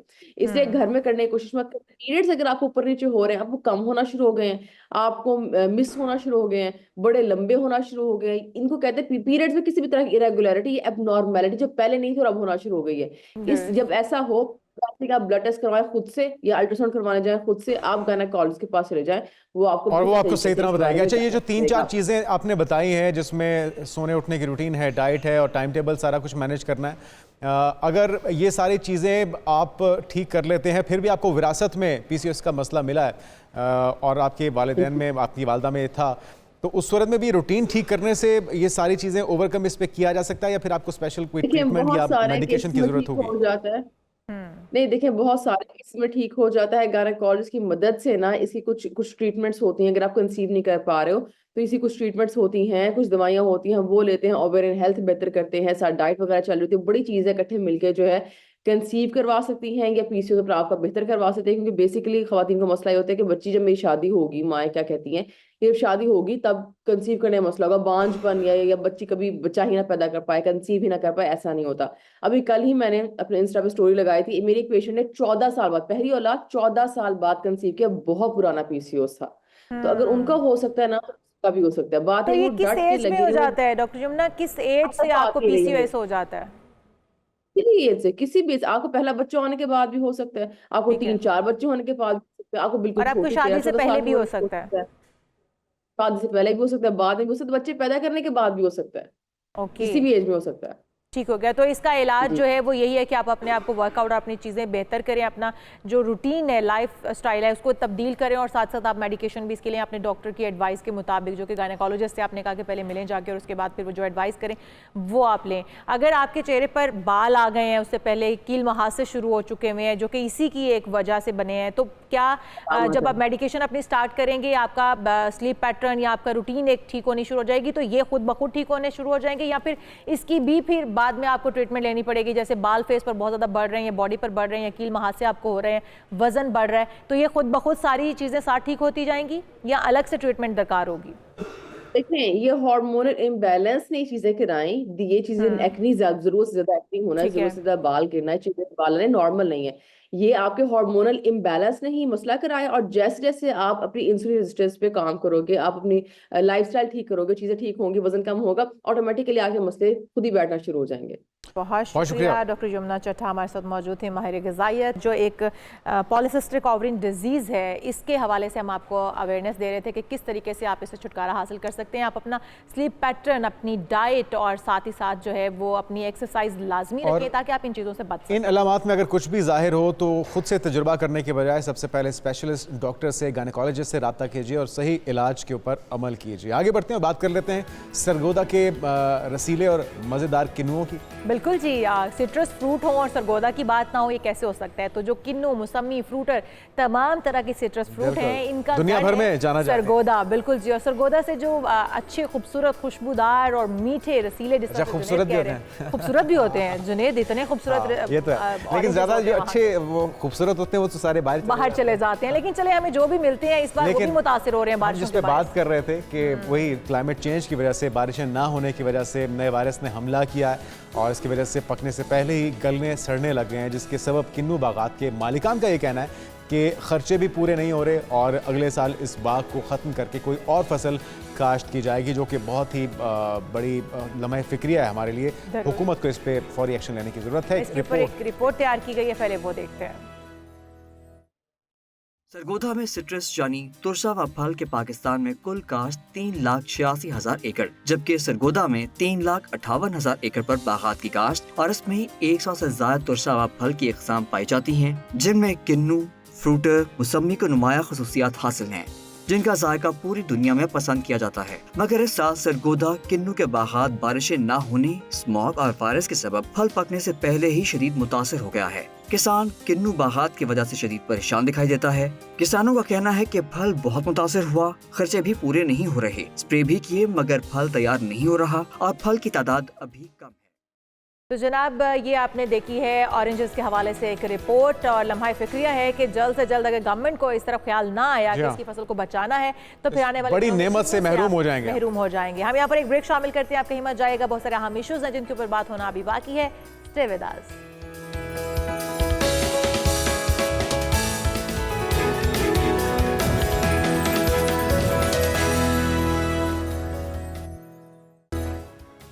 प्रोग्राम में एक बार फिर से आपको खुश आमदेद कहते हैं और बात करते हैं पाकिस्तानी सितारों की। तो पाकिस्तान के पहले आलमी कराटे चैंपियन शाहजेब रिंद की मैं बात कर रही हूँ, एक और तारीखी फतह हासिल कर ली है उन्होंने। पाकिस्तान के पहले आलमी कराटे चैंपियन बनने वाले शाहजेब रिंद जो है वो हमारे साथ ही मौजूद हैं। ये तारीखी फतह उन्होंने हासिल किया और उन्होंने उनके जो मुश्किल हरीफ थे, 3 बार के आलमी चैंपियन थे, जिन्हें उन्होंने शिकस्त दी है। तो सबसे पहले तो बहुत बहुत मुबारक हो शाहजेब आपको इस ज़बरदस्त कामयाबी पर। और ये जो मुनक़िदा चैंपियनशिप थी KC 52, इसके अंदर कौन कौन से आपके मदे मुकाबिल थे हरीफ जिनको देख के लग रहा था कि टफ होने जा रहा है मुकाबला, और फिर कैसे कामयाबी हासिल की, ज़रा बताइए। जी बिल्कुल, बहुत बहुत शुक्रिया। अल्हम्दुलिल्लाह ये पूरे पाक कौम के लिए बहुत ही बड़ी अचीवमेंट है। जैसे कि आपको पता है, I was world champion last सितंबर में मैंने अपना वर्ल्ड टाइटल जो है ब्राज़ीलियन अपोनेंट के खिलाफ जीता था। तो अल्हम्दुलिल्लाह this time I was about to defend my title against जो लेटविया का फाइटर था उसके खिलाफ, और वो जो है 3 टाइम वर्ल्ड चैंपियन था और लाइट वेट डिवीजन में पाउंड फॉर पाउंड नंबर 1 था। तो अल्हम्दुलिल्लाह it was a big fight for me और मैंने बहुत ज़्यादा इसके लिए मेहनत किया था। तकरीबन 3 महीने से मैं अमेरिका में मौजूद हूँ, अमेरिका में ट्रेनिंग कैंप में कर रहा हूँ। तो मेहनत काफ़ी ज़्यादा थी अल्हम्दुलिल्लाह। अच्छा शाहज़ेब, आप बेशक बहुत बड़ी अचीवमेंट है और पाकिस्तान के लिए फ़ख्र की बात है ये कि आपने इतनी बड़ी अचीवमेंट हासिल की है।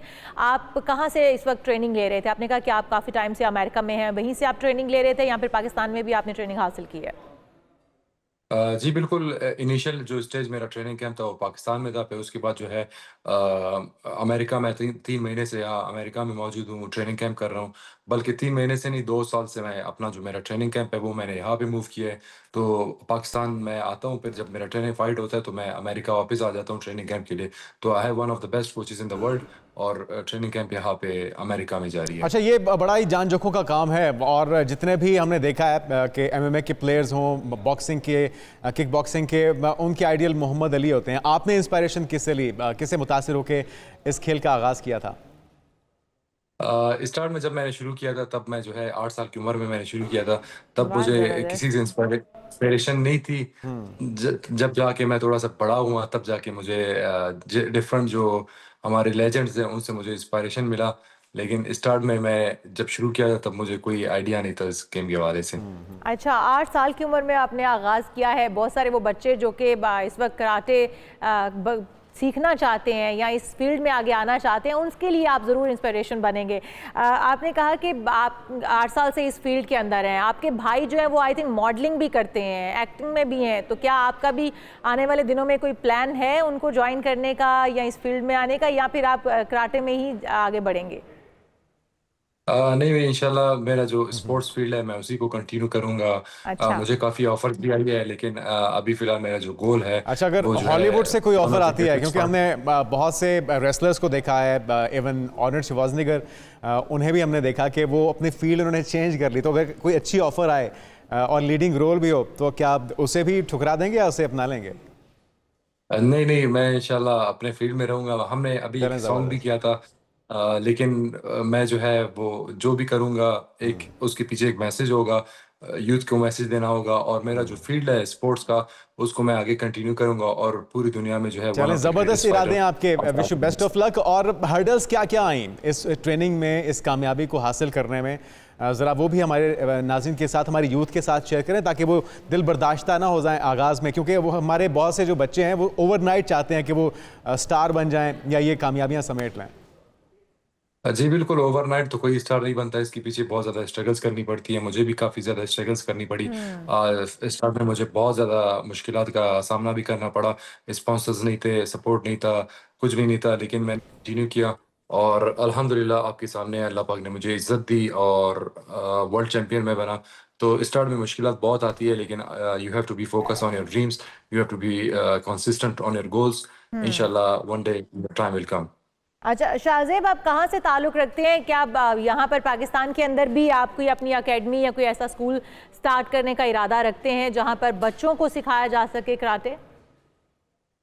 जी बिल्कुल, मेरा गवर्नमेंट से बात भी हुई थी। उन्होंने मुझे कुछ प्रोमिसेस भी किए थे कि they will open a gym. और मेरा इरादा यही है कि मैं अपना जो टैलेंट है वो आगे जो है हमारे यंगस्टर्स को उनको जो है फॉरवर्ड करूं और इनके साथ मैं अपना नॉलेज शेयर कर सकूं। गवर्नमेंट ने जो मुझे प्रोमिसेस किए जिम्स की, अगर वो उन पे जो अपना प्रोमिसेस है उन पे उतरते हैं तो I will be happy to आपका मैसेज हुकूमत तक भी पहुंच गया। आपके इरादे नेक हैं और हमारी दुआएं आपके साथ हैं कि इसी तरह से मुल्क का नाम रोशन कीजिए, कामयाबियां हासिल कीजिए और हमारे बच्चों के लिए मशाल्लाह बने रहिए। बहुत शुक्रिया। अच्छा, ये तो है कि शाहज़ेब तो नहीं चाहते कि वो अदाकारी की दुनिया में आए, लेकिन एक्टर जो है वो बॉक्सिंग की दुनिया में कदम रख चुके हैं और वो हैं अदाकार खुशहाल खान, जिन्होंने बॉक्सिंग की दुनिया में बाकायदा कदम रखा है।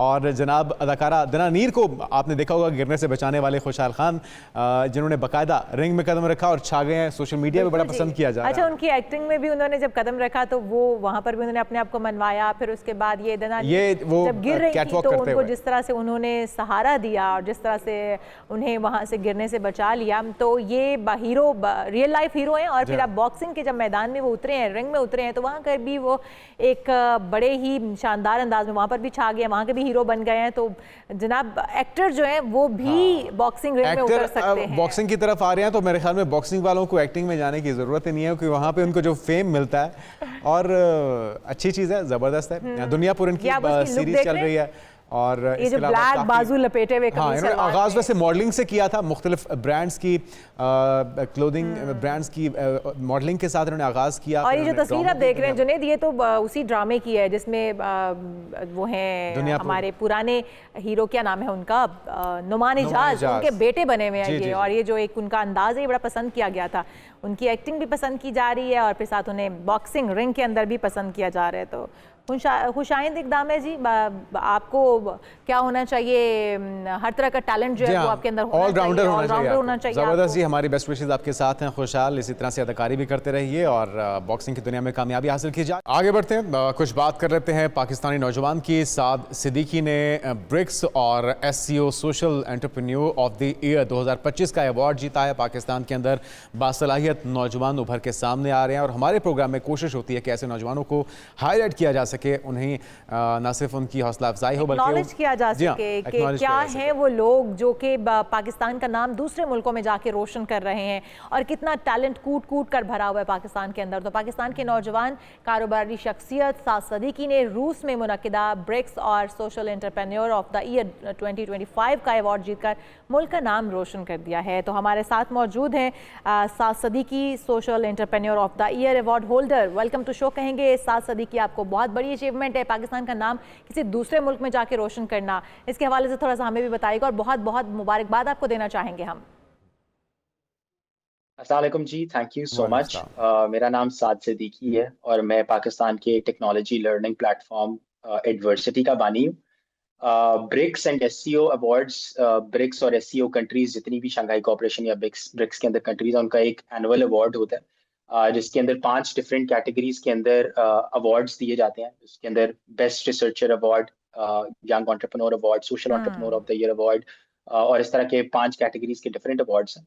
उसके अंदर पाकिस्तान ने social entrepreneur of the year award हासिल किया for my contributions in enabling students to launch their careers in tech. So हम पाकिस्तानी यूथ को ट्रेन करते हैं इन इमर्जिंग टेक्नोलॉजी, जिसमें आर्टिफिशियल इंटेलिजेंस है, ब्लॉकचेन है, क्वांटम कंप्यूटिंग है और इस तरह की उभरती हुई टेक्नोलॉजीज हैं जिसमें टैलेंट गैप बहुत बड़ा मौजूद है और काम करने वाले लोग बहुत ज्यादा कम। तो साथ इस पे कब से काम कर रहे हैं आप? कितना अरसा लगा इस फोरम तक पहुंचने में, ये कामयाबी समेटने में? और जिस तरह आपने बताया कि 5 मुख्तलिफ शोबे थे जिसमें अवार्ड्स दिए गए। जी, मैं तकरीबन एंटरप्रेन्योरशिप की फील्ड में पिछले 5 साल से काम कर लेकिन फॉर एडवर्सिटी जिसमें हम स्टूडेंट्स को इनेबल कर रहे हैं in these high emerging technologies, उसमें मुझे तकरीबन 3.5 साल का अरसा हो चुका है और इसमें हमने मल्टीपल अवार्ड्स हासिल किए हैं। और इसके अलावा हम दुनिया भर के 4 डिफरेंट मुल्कों में इस वक्त ऑपरेशनल है, जिसमें पाकिस्तान, सऊदी अरेबिया, दुबई और अब आने वाले वक्त के अंदर रूस भी शामिल है। ज़बरदस्त, माशाल्लाह। अच्छा साद, आपने यकीनी तौर पर इतनी छोटी सी उम्र में इस मकाम तक पहुंचने में बहुत हर्डल्स फेस की होंगी, बहुत सारी मुश्किलात आपको दरपेश रही होंगी। क्या कुछ करना पड़ा यहाँ तक पहुंचने के लिए? कितनी मेहनत है इस सब के पीछे? जी, this is a very relevant question क्योंकि यंग एंटरप्रेन्योर्स के लिए पाकिस्तान में अनफॉर्चुनेटली उस तरह से प्लेटफॉर्म्स अवेलेबल नहीं है। So I literally work 15-16 hours a day और आई थिंक मैं तो सिर्फ एक फेस हूँ जो कि सामने आ रहा हूँ एडवर्सिटी की तरफ से, but it is the effort of the team that is working behind me, जो कि मेरे साथ काम कर रहे हैं। और आई थिंक हर्डल्स तो हर जगह फेस होती हैं, स्पेशली जब आप एक चीज़ बिल्कुल स्टार्ट कर रहे हो, जब आप किसी चीज़ के फाउंडर हो, तो वो सारी की सारी हर्डल्स आई जिसमें हमारे पास कैपिटल की कमी थी, उसके बाद एजुकेशन ना होना एंटरप्रेन्योरशिप की, एक लोगों को बिल्कुल ही डिफरेंट चीज़ के ऊपर लेकर जाना। So obviously hurdles were there, but Allah has been very kind, अल्हम्दुलिल्लाह। और I think my parents and my family has been very kind so far, जिन्होंने बहुत छोटी कभी है, मुझे 20-22 साल की उम्र है आपकी और आपने मैदान मार लिया है। किस तरह से मुमकिन हो पाया ये? और आपने एजुकेशन की बात की कि हमारे पास वो महारतें, टेक्नोलॉजी के मैदान में वो एजुकेशन हमारे पास मौजूद नहीं है, वो नॉलेज, तो फिर किस तरह से यहाँ तक पहुँच पाए आप? Yes, so this is a very interesting part और ये आई थिंक मेरे टीचर्स की और जिन्होंने मुझे एंटरप्रेन्योरशिप पढ़ाई, जिन्होंने मुझे बिजनेस पढ़ाया और मेरे फैमिली ऑब्वियसली जिन्होंने मुझे हमेशा सपोर्ट किया ऑन एवरी प्लेटफॉर्म, उनके ऊपर ज़्यादा जाता है इसका क्रेडिट। और उसके पीछे जो हमारी टीम की एफर्ट और जितने उन्होंने दिन रात काम करके यूथ को इनेबल किया और जिस तरह से वो यूथ को लेकर चले, जितना उन्होंने हार्डवर्क किया, उसका बहुत ज़्यादा क्रेडिट जाता है। अच्छा, साथ हमने देखा कि पिछले कुछ सालों में टेक्नोलॉजी के हवाले से जो फ्रीलांसर्स हैं, आईटी की दुनिया है, इसमें बेहतरी हुई है, लेकिन हमारे पड़ोसी मुल्क की अगर बात की जाए और ओवरऑल दुनिया की बात की जाए तो हम उस दौड़ में बहुत पीछे हैं। तो आपने खासतौर पे तरक्की पजीर ममालिक में टेक्नोलॉजी के मैदान में महारत की जो कमी है, बढ़ती हुई बेरोज़गारी है, इन मसाइल को कैसे हल किया जा सकता है, इसके ऊपर काम किया है। क्या क्या इकदाम होने चाहिए कि हम इस दौड़ में ना सिर्फ शामिल हों बल्कि ओवरकम कर सकें, लीड कर सकें? देखें, वर्ल्ड इकोनॉमिक फोरम की रिपोर्ट है और नेस्टेक की रिपोर्ट है कि $100 ट्रिलियन की इंडस्ट्री जो है वो रीचेबल ही नहीं है, क्योंकि उसके अंदर टेक्नोलॉजी के लोग ही नहीं है काम करने वाले, जिसमें आर्टिफिशियल इंटेलिजेंस एक पार्ट है, ब्लॉकचेन एक पार्ट है, साइबर सिक्योरिटी एक पार्ट है। आई थिंक पाकिस्तान अगर उसका 1% भी ले ले तो हमारे वो जो हम कहते रहते हैं कि हमें कर्जा उतारना है, हमें ये करना है, हमें वो करना है, वो सारी चीजें सॉल्व हो जाएंगी। आपने हमसाये मुल्क की बात की तो जिस कैटेगरी में मुझे अवार्ड मिला उसके अंदर सिर्फ 2 ही कंटेस्टेंट्स थे, एक पाकिस्तान और दूसरा इंडिया। सो पाकिस्तान ने इंडिया को एक तरह से बीट भी किया, बट हमें उनसे बहुत कुछ सीखना भी चाहिए। जिस तरह से उन्होंने स्पेशली स्टेट लेवल के ऊपर टेक्नोलॉजी डेवलपमेंट के ऊपर काम किया, इंडिया ने ये मेक श्योर किया था कि उनकी जो सेकेंडरी लेवल के ऊपर और जो प्राइमरी लेवल के जो स्कूल्स हैं, जो एजुकेशनल सिस्टम्स हैं, वो प्रोग्रामिंग टेक्नोलॉजी एजुकेशन को डेमोक्रेटाइज कर दें।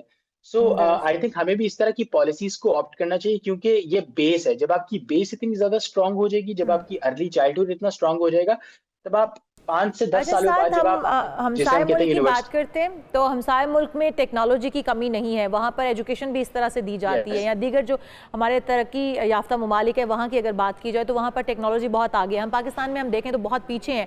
क्या कमी महसूस करते हैं आप यहाँ पर? और जिस तरह से 2025 का तो जो थीम है वो भी टेक्नोलॉजी रखा गया है, तो हम किस तरह से टेक्नोलॉजी की दौड़ में आगे आ सकते हैं? क्या एजुकेशन में हमें तब्दीलियाँ लानी चाहिए, या फिर किस तरह से हम अपने बच्चों को उस मकाम तक लेकर जा सकते हैं? हाँ, मैं इस पे एक बात ऐड करना चाहता हूँ कि बेशक हम लोग थोड़ा सा लेट हैं, लेकिन अभी बहुत ज्यादा देर नहीं हुई। हमारी कमी है, लेकिन अभी वक्त हमारे हाथ से छूटा नहीं है, ठीक है? क्योंकि आजकल AI, blockchain, cyber security boom पर जा रहा है। अभी आजकल डेवलपमेंट्स हो रही हैं, हर रोज नए प्रोडक्ट्स लॉन्च हो रही हैं। सो आई थिंक अभी इज द राइट टाइम, अगर एक तरह से अगर हम देखे जाए तो अभी एक राइट टाइम है हमारी गवर्नमेंट के लिए ये सोचने के लिए कि उन्होंने अगले 5 से 10 साल को किस तरह से अलाइन करना है, क्या फ्रेमवर्क बनाना है, क्या स्ट्रेटजीज बनानी है। और आई थिंक यूथ की involvement in the state level policies is very important, कि यूथ किस तरह से सोचती है, क्योंकि यंग लीडर्स जब आएंगे, यंग लीडर्स जब अपनी पॉलिसीज, अपने मसले बताएंगे, तब गवर्नमेंट को एक रोड मैप मिलेगा, तब गवर्नमेंट को विजन मिलेगा। और आई थिंक जितने भी बता रहे हैं तरक्की याफ्ता ममालिक के, बिल्कुल ये गवर्नमेंट के करने के काम है और इस पे उन्हें तवज्जो देनी चाहिए। इंडिविजुअली क्या किया जा सकता है? हमारे जो फील्ड्स हैं वो बड़ी महदूद हैं, डॉक्टर्स, इंजीनियर्स या पायलट, या इसके अलावा हम हट के सोचते नहीं, ना ही हमारे पेरेंट्स हमें रहनुमाई करते हैं इसको लेके। तो आपके ख्याल में यूथ को किस तरफ एफर्ट्स अपनी पुट करनी चाहिए, एनर्जीज लगानी चाहिए गवर्नमेंट के करने के अलावा अपने तौर पर? हाँ, गवर्नमेंट के अलावा मुझे लगता है जो सबसे ज्यादा इंपॉर्टेंट रोल है वो पेरेंट्स का है, वो माँ बाप का है, कि वो अपने बच्चे को किस तरह से अलाइन करते हैं। हमारे पास अनफॉर्चुनेटली आपने भी कहा कि डॉक्टर, इंजीनियर बन जाओ, पायलट बन जाओ, इसके अलावा ये 3-4 फील्ड्स के अलावा कुछ सोचा ही नहीं जाता कि ये भी कर सकता है। आई थिंक मैंने नहीं कभी किसी से सुना कोई कहता है कि मैं एआई इंजीनियर बनूंगा, मैं एआई का प्रोडक्ट बनाऊंगा, मैं एंटरप्रेन्योर बनूंगा। सो आई थिंक अगर हम इस लेवल के ऊपर और अपने स्कूल्स जो हमारे स्पेसिफिकली प्राइमरी और सेकेंडरी लेवल की एजुकेशन के ऊपर काम कर रहे हैं, उनको मैं ये रिक्वेस्ट करूंगा कि वो एंटरप्रेन्योरशिप की एजुकेशन, कि बिजनेस कैसे खोलना है, टेक्नोलॉजी बिजनेस कैसे बनाना है, टेक्नोलॉजी में काम कैसे करना है, उसकी एजुकेशन को करिकुलम का पार्ट बना दें, एक्स्ट्रा करिकुलर एक्टिविटी का पार्ट बना दें, ताकि जो हमारी आने वाली जनरेशन है उसके पास पहले ही थोड़े से नो हाउ हो कि what is entrepreneurship, how to work in these emerging technology sector. AI की बात करते हैं, आर्टिफिशियल इंटेलिजेंस की बात करते हैं, तो हम साथ ही साथ कहीं ना कहीं खदशात से भी दो चार हो जाते हैं कि क्या आने वाले दिनों में ये जॉब, जो मैन पावर है उसको कम कर देगा, नौकरियां खा जाएगा। तो इस हवाले से भी थोड़ा सा बताएं, क्योंकि आप इस वक्त काम कर रहे हैं, तो क्या जो एक तासुर है कि ये आने वाले दिनों में नौकरियां खा जाएगा और इसका गलत इस्तेमाल भी हो सकता है, क्या ये दुरुस्त है? अच्छा, इसको लोग गलत तरीके से समझते हैं। इसके 2 पहलू हैं। पहला पहलू ये है कि ये नौकरियां खत्म करेगा, लेकिन किन लोगों की, कि जो लोग बहुत ही बेसिक काम करते हैं, ठीक है, जो लेट्स से डेटा एंट्री के काम करते हैं या इस तरह की चीजें कर रहे होते हैं, उनका शायद बहुत हद तक एआई काम खत्म कर देगा। लेकिन AI is not there to replace jobs, AI is there to help and facilitate people. आपका 24 घंटे का काम आजकल सिर्फ चैट जीपीटी की मदद से 12 से 14 घंटे के ऊपर चला गया। आने वाले वक्त के अंदर ये और कम होता जाएगा। तो एआई आपको प्रोग्रेसिव अप्रोच दे रहा है अपने प्रोडक्ट्स की तरफ बढ़ने का, अपने गोल्स की तरफ बढ़ने का। ये जॉब्स खा नहीं रहा। तो ये बड़ा गलत तासुर दिया जा रहा है। इस तासुर को आपने सही किया, उम्मीद करते हैं हमारे देखने वाले समझेंगे और इस पे काम करेंगे। पोटेंशियल बहुत है, सिर्फ सही डायरेक्शन में काम करने की और इसे सही तरह से आगे बढ़ाने की जरूरत है। बहुत शुक्रिया, साद सिद्दीकी हमारे साथ मौजूद थे। अच्छा जी, अब मसला जो दरपेश है हमें, पहले तो हमें सरहदों की हिफाजत करनी थी, उसको महफूज और अब डाटा की हिफाजत करना बहुत, और मेरे ख्याल में ये उससे ज्यादा जरूरी है कि डाटा जो है आपकी जिंदगी तबाह कर सकता है, इंडिविजुअली भी और मजमूई तौर पे भी। तो आज दुनिया भर में नाज़रीन डाटा प्रोटेक्शन डे मनाया जा रहा है। यूरोपीय यूनियन के कानून में बताया गया है कि इंटरनेट पर डाटा शेयरिंग कैसे होती है। कानून में बताया गया है कि कंपनियां सार्फिन की डाटा से कैसे काम लेंगी। अब कंपनियां सार्फिन को अच्छी तरह समझाकर डाटा के हवाले से उनकी इजाज़त लेंगी। अगर कोई दूसरी कंपनी डाटा हासिल करेगी तो उसे बताना पड़ेगा कि उसे किस काम के लिए डाटा की ज़रूरत है, तो वो डाटा का क्या कर रहे हैं इस हवाले से भी उन्हें बताना पड़ेगा। और अब हम देख रहे हैं कि मुकेश अंबानी लार्जेस्ट डाटा महफूज करने के लिए कंपनी बना रहे हैं। हमसाय मुल्क ने अगर इसके ऊपर इनिशिएटिव ले लिया है और सोच लिया है तो हमारे मुल्क में भी होना चाहिए, क्योंकि इसी डाटा की बेस पर आपको कहीं ना कहीं ब्लैकमेल किया जाता है। बहुत सारे लोग अपनी जानें, अपनी इज्जतें हार बैठते हैं, तो हमें भी यहाँ पर काम करने की ज़रूरत है। और जिस तरह से ये मुकेश अंबानी को आप देखते हैं तो वो हर मैदान में आगे हैं। एक बिजनेसमैन तो है ही है, लेकिन वो बहुत ही दूर की सोच रखते हैं, एक बड़ा विजन रखते हैं। और फिर वो ये जो अभी उन्होंने डाटा को महफूज करने का आलमी दिन भी मनाया जा रहा है, तो इसी हवाले से उन्होंने पहले ही स्टेप उठा लिया है कि एक बड़ी डाटा कंपनी बनाई जा रही है। और फिर उनका जो इंटरनेट है उसकी स्पीड भी इंटरनेट की सबसे ज़्यादा अच्छी है। सार्फिन कंपनी को अपने डाटे की दरख्वास्त जब करते हैं तो कंपनियों के पास उन्हें जवाब देने के लिए 30 दिन होंगे, वरना कंपनीज को जुर्माने का सामना करना पड़ेगा। तो ये कवानीन राइज किए जा रहे हैं और यकीनी तौर पे इस पे अमल करने की ज़रूरत है ताकि आपके डाटा का गलत इस्तेमाल ना हो सके। यहाँ पर शामिल करते हैं एक ब्रेक। बहुत सारे अहम दीगर इश्यूज भी हैं जिनके ऊपर होगी बात, लेकिन एक ब्रेक के बाद आप कहीं मत जाएगा। Stay with us.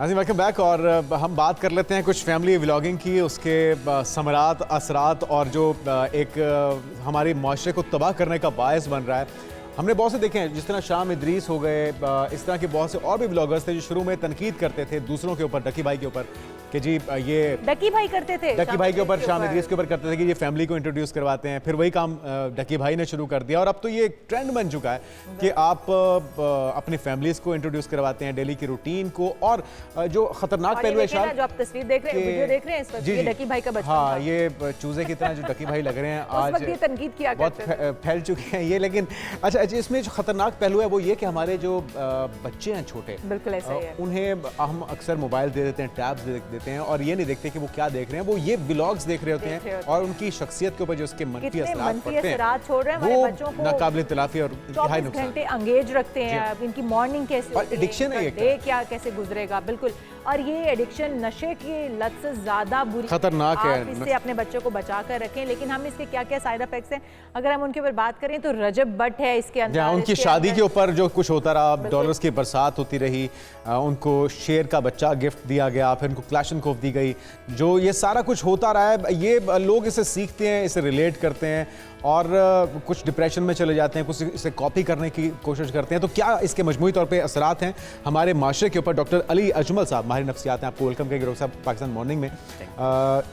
किस तरह से छुटकारा हासिल किया जाए ये तो बाद में बात करते हैं। ये जो माइंडसेट है कि जी पैसा आ रहा है तो फिर कुछ भी दिखाया जाए, ये किस जहनियत के लोग हैं जो अपनी प्राइवेसी को मलूज़े खातिर रखे बगैर ये सारा कुछ मंजर-ए-आम पर लेकर आ रहे हैं? देखिए जी, इसमें दो तीन चीज़ें हैं। सबसे पहले तो इसमें हमें माशरे का जो एक इखलाकी किरदार पता चलता है कि पैसा कमाने के लिए आम तौर पे हम अपने घर की जो चीज़ें हैं उनको भी हम प्राइवेसी को डिस्टर्ब कर रहे हैं और उनको बिल्कुल एडवर्टाइज़ कर रहे हैं एक तरह से। एक तो ओवरऑल इसमें ये एलिमेंट है। दूसरा फिर इसमें जो नौजवान नस्ल है जो इनको देख रही है वो आम आमतौर पे एक एडिक्शन तक का शिकार हो रही है कि, और एडिक्शन है आसानी की, कि क्या है जी कि ऐसा कंटेंट कंज्यूम करते रहना जिसका कोई फ़ायदा नहीं है। अपना बहुत सारा जो टाइम है नौजवान नस्ल किसी अच्छे कंटेंट को कंज्यूम नहीं कर रही, कोई पढ़ लिख नहीं रही, बल्कि ऐसी चीज़ों को देख रही है जो कि देखने में आमतौर पे उनको मज़ा आता है। लेकिन हमारे बच्चे जो हमारे, आपने जिस तरह से कहा कि वो बच्चे जो हैं वो अंगेज हो रहे हैं, आसानियाँ देख रहे हैं, उसके बाद वो ये भी तो देख रहे हैं कि कितना चाम है इसके अंदर, एक के बाद दूसरी गाड़ी, गाड़ी के बाद बड़े घर खरीदे जा रहे हैं। तो हमारे बच्चे तालीम से दूर होते जा रहे हैं, उनको लगता है कि शायद व्लॉगिंग ही फ्यूचर है। अच्छा, इसमें ना एक चीज मिसकंसेप्शन है, बिल्कुल तालीम से दूर होते जा रहे हैं, लेकिन एक बात मैं आपको बताना चाहता हूँ कि व्लॉगिंग में कोई इतने पैसे वैसे लोगों ने नहीं कमाए। कहाँ से बना रहे हैं डॉक्टर साहब? नहीं, ये व्लॉगिंग तो डॉलर्स की बरसात हो रही है। मैं बहरहाल खुद मेरी कुछ मेडिकल से रिलेटेड वीडियोस आती है, मेरी खुद वीडियोस काफ़ी वायरल होती हैं, तो मैं आपको पर्सनल एक्सपीरियंस बता रहा हूँ और सुनने वालों को भी बता रहा हूं कि अगर आपकी वीडियोस वायरल हो भी रही हैं तो आपको कुछ नहीं मिल रहा। एक चीज इसमें यह भी है डॉक्टर साहब कि आप किस टॉपिक के ऊपर कर रहे हैं। अगर तो आप शोबिस के ऊपर एंटरटेनमेंट पे कर रहे हैं तो उसके व्यूज की कीमत कई गुना ज्यादा होती है। आप यकीनी तौर पे संजीदा बात करते होंगे, जिसे पढ़े लिखे लोग देखते होंगे, तो उसकी आपको इतनी पेमेंट नहीं मिलती होगी। इसमें फर्क जरूर है, कुछ कंटेंट का फर्क जरूर है, लेकिन इतना नहीं है। इन शॉर्ट के आप व्लॉगिंग से या फैमिली व्लॉगिंग करके चाहे आप जितने मर्जी वायरल हो जाएं, मैं नौजवानों को बताना चाहता हूं कि आप घर नहीं से चला सकते। अच्छा, ये तो एक अलग बात है। पॉसिबल। अब बात यह है कि ये जो लोग दिखा रहे हैं ये जैसे एक शो ऑफ कर रहे हैं अपने व्लॉग्स को चलाने के लिए। तो नौजवान नस्ल को ये चाहिए कि आप अपना जो टाइम है वो स्टडी पे इन्वेस्ट करें, कोई आप डॉक्टर बने, कोई इंजीनियर बने, ये इसमें कोई करियर स्कोप नहीं है। डॉक्टर साहब आप ये देखिए ना कि ये तो आप बच्चों को कह सकते हैं, लेकिन बच्चे जो प्रैक्टिकली देख रहे होते हैं, जो लोगों को करते हुए देख रहे हैं, बच्चे उसको अडॉप्ट करते हैं। अगर हम बात कर लें इन्हीं लोगों की, तो अपनी बहनों को, माओं को उनके बेडरूम्स के अंदर उनको दिखाना, फिर अपनी बीवियों को उनके बेडरूम्स के अंदर दिखाना, उनके साथ गुफ्तगू, या फिर जो भी हम एक कपल के अंदर देख रहे हैं कि जो गुफ्तगू उनकी चल रही होती है, जो उनकी हरकत और सकनात होती हैं, वो दिखाए जाने वाली नहीं है, वो कंटेंट नहीं है जो हम इस वक्त अपने बच्चों को दिखा रहे हैं।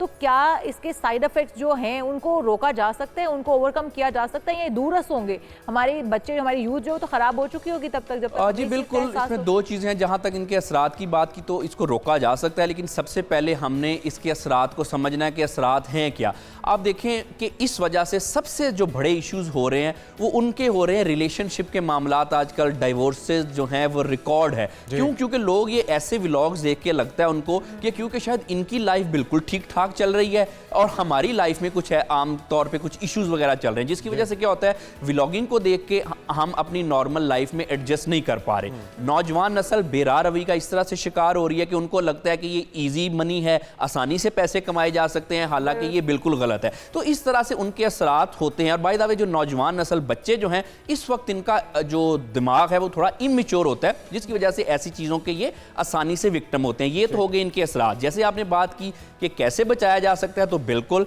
एक तो पेरेंट्स को कंट्रोल करना चाहिए, बच्चों को समझाते रहना चाहिए, उनकी काउंसलिंग और गाइडेंस करते रहना चाहिए। जैसे कि अभी हमने बात की है कि इस व्लॉग्स में कुछ भी नहीं रखा। मैं आपको अपने प्रोफेशनल और पर्सनल कैपेसिटी में बता रहा हूं, जो लोगों को लगता है कि किसी ने कुछ पैसे कमा लिए, कुछ सक्सेस हासिल कर ली, कुछ भी नहीं है। व्लॉगिंग से किसी का घर नहीं चलता, ये दूसरे चीजें करते हैं साथ, जिसकी वजह से इनको इनकम आती है। ये हमने अपने बच्चों को समझाना। पर ये थोड़ा सा मिसकंसेप्शन भी है डॉक्टर साहब के कुछ लोग इससे कमा रहे हैं। जुनेद ने भी कहा कि कंटेंट पे डिपेंड करता है, कोई सीरियस कंटेंट है, कोई नॉलेज की बात कर रहा है तो वो नहीं बिकेगा, लेकिन जो इस तरह का कंटेंट है मेरे ख्याल में बहुत ज्यादा बिकता है। और जो गाड़ियां और जो चीजें वो खरीद रहे हैं, जाहिर है ऊपर से दरख्त से पैसे तो नहीं उतर रहे। नहीं, मैं आपको बताता हूँ, वी नीड टू अंडरस्टैंड कि ये मैं आपको एक पर्सनल एक्सपीरियंस की बात बता रहा हूँ। इससे गाड़ियां नहीं बड़ी बड़ी खरीदी जाती। फिर ये किस तरह खरीद रहे हैं डॉक्टर? नहीं, कोई और सोर्स ऑफ इनकम है ना, ये सिर्फ लोगों को बता रहे हैं। सोर्स ऑफ इनकम अगर उनका होगा। अच्छा चले, मैं आपको अपनी पर्सनल, जैसे मैंने बताया कि मेरी खुद वीडियोस काफी वायरल मिलियंस में गई है, ये नॉमिनल सी अमाउंट होती है। I agree, millions of views होंगे तो क्या YouTube आपको पैसे? अब देखें ना, एक दिन में 1 मिलियन, मोस्टली जो टॉप 5 या टॉप 10 के व्लॉगर्स हैं, इन्फ्लुएंसर्स हैं, उनके एक दिन में मिलियन क्रॉस कर जाता है। तो क्या एक दिन में मिलियन क्रॉस करने की अमाउंट इतनी नहीं है कि वो अपने घर का खर्चा चला सके या वो सारी लेविश लाइफ स्टाइल को अपना सके? Exactly, this is next to impossible कि इतनी इनकम नहीं होती है जरूर इनकम, लेकिन ये नॉमिनल होती है। अब नौजवान लोगों को क्या लगता है कि शायद उन्होंने व्लॉगिंग करके बड़ी बड़ी गाड़ियां ले ली, बड़े बड़े घर बना ले। नहीं, ऐसा नहीं है। अच्छा डॉक्टर साहब, यहाँ पर मैं हमने अपने बच्चों को समझाना, जो हमारे चैनल्स हैं, मैं अपने न्यूज़ चैनल्स की बात कर लेती हूँ, जो हमारे चैनल्स ही प्रोग्राम्स की, न्यूज़ की जो वीडियोस लगाते हैं यूट्यूब या दूसरा जो फेसबुक से हैं या इंस्टाग्राम में, यहाँ पर से ये लोग लाखों कमाते हैं, तो फिर वो तो अपना इस तरह का बेहुदा किस्म का कंटेंट चला रहे हैं, उनको तो लाखों करोड़ों आते ही होंगे। इस बात से तो हम डिनाई कर ही नहीं सकते, क्योंकि ये तो हमारी खुद की एक देखी हुई और तजुर्बे की बात है कि हम लोग जो कंटेंट लगाते हैं। न्यूज़ चैनल्स की बात की तो बिल्कुल वो कंटेंट एक तो बहुत ज़्यादा है कि पूरे एक न्यूज़ चैनल का कंटेंट है, उससे ऑब्वियसली आई एग्री लाखों कमाए जा सकते हैं, लेकिन ये जो हर एक दिन में एक वीडियो अपलोड करना किसी व्लॉगर का, उससे लाखों नहीं कमाए जाते। ठीक है, अच्छा अब ये बहस किसी और तरफ चली जाएगी। हम किस तरह से इस रवैये को और इस रुझान को डिस्करेज करें, इसके लिए काउंटर भी तो एक प्लेटफॉर्म होना चाहिए। जिस तरह से एक ब्रिगेड, पूरी एक फ़ौज हम देख रहे हैं और इससे बहुत ज़्यादा वो समझ रहे हैं कि उनको फीडबैक भी अच्छा मिल रहा है, तो काउंटर अटैक के लिए भी क्या इस तरह की कोई प्लेटफॉर्म होना चाहिए? जी बिल्कुल, प्लेटफॉर्म होना चाहिए। हमें अपने बच्चों को समझाना चाहिए कि देखें इनको फॉलो नहीं करना। थोड़ी सी बात शायद कंट्रोवर्शियल है, लेकिन मुझे कहनी पड़ेगी, जितने भी आमतौर पे ज़्यादातर व्लॉगर्स हैं ये कोई एजुकेटेड नहीं है, कोई स्किल नहीं है, कोई इन्होंने लाइफ में अचीवमेंट नहीं की, बस जी ब्लॉगिंग फ़ोन हाथ में पकड़ा और नौजवान नस्ल को तबाह करने लग गए। ये इनमें से कोई डॉक्टर नहीं है, कोई इंजीनियर नहीं है, कुछ भी नहीं है। ठीक है, हमने अपने बच्चों को समझाना है कि इनकी बजाय एजुकेशन की तरफ आएँ, अच्छा कंटेंट कंज्यूम करें, और बच्चों की ये जो एक रोमांटिसिज्म है ना कि इससे पता नहीं हमें कोई बहुत कुछ मिल जाएगा, उसको हमने डिस्करेज करना है। बच्चों को अच्छा कंटेंट कंज्यूम करने की तरफ लगाना है। किस तरफ लगाएं? नहीं लगता कि गवर्नमेंट को किसी कोई कदम उठाना चाहिए, कोई उनको सामने आना चाहिए और इस तरह की कदम उठा दिया। एपी का ऑर्डिनेंस आ चुका है जनाब, और उसके अंदर आपको एक चैनल बनाने के लिए भी पहले परमिशन लेनी पड़ेगी, और अगर आप खैर उसके अंदर बुनियादी मकसद गवर्नमेंट का ये है कि आप अगर उनके खिलाफ बात करते हैं तो आपकी पूछ होगी और ये बेचेंगे तो फिर कौन लगाएगा। लेकिन असूली तौर पे इस तरह के कंटेंट के ऊपर ही रोक लगाई जानी चाहिए, पाबंदी लगाई जानी चाहिए। अच्छा, आपके ख्याल में डॉक्टर साहब कोशिश क्या होनी चाहिए, वो क्या क्या अपॉर्चुनिटीज़ हैं, और अगर हम इससे छुड़वाएं, जो लत लग चुकी है, एडिक्शन लग चुकी है, तो वो क्या क्या काम है जो करवाने के लिए बच्चों को उनको डाइवर्ट किया जाए? क्योंकि बच्चों को पॉजिटिव एक्टिविटीज़ की तरफ लगाया जाए। फर्स्ट ऑफ ऑल उनको फिजिकल एक्टिविटी की तरफ लगाया जाए, बच्चे भागें दौड़ें, अपनी फिजिकल वर्कआउट करें।